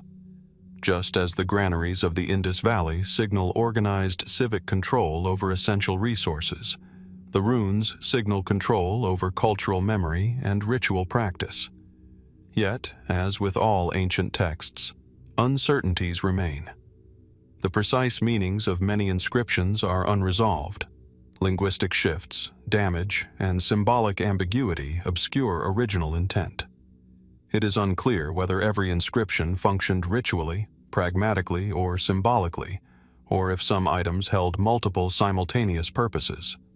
Similarly, the social context for the inscription's creation and use is partially reconstructed from archaeology and comparative ethnography, leaving interpretive space. Even as scholars propose readings rooted in linguistic analysis or cultural parallels, definitive conclusions remain elusive. In synthesizing these insights, the Oseberg inscriptions emerge as a complex cultural artifact, part record, part ritual, part assertion of identity. They are not mere decoration, but carefully considered statements, designed to endure and to perform. They represent a continuity of human endeavor to safeguard both material and immaterial legacies, echoing the granary's quiet but vital assertion of order, Ankhtifi's tomb inscriptions' ideological authority, and the myriad other examples of messages interred with care across continents and centuries. Ultimately, what seems most plausible is that the Oseberg inscriptions operated on multiple levels, as markers of identity, as protective or ritual texts, and as vehicles of social memory. They encapsulate the Viking understanding of life, death, and continuity within a framework where personal agency and social order intertwine with the metaphysical. Yet the precise boundaries between these functions remain partially obscured, allowing the inscriptions to retain their mystery. Like granaries, tomb texts, and curses before them, they offer a window into a worldview in which permanence, whether of grain, authority, or memory, is achieved not merely through survival, but through careful, deliberate design. The Oseberg inscriptions thus continue to speak across the centuries, quietly, deliberately, and enigmatically, inviting reflection on the interplay of material, social, and spiritual structures that define human civilizations.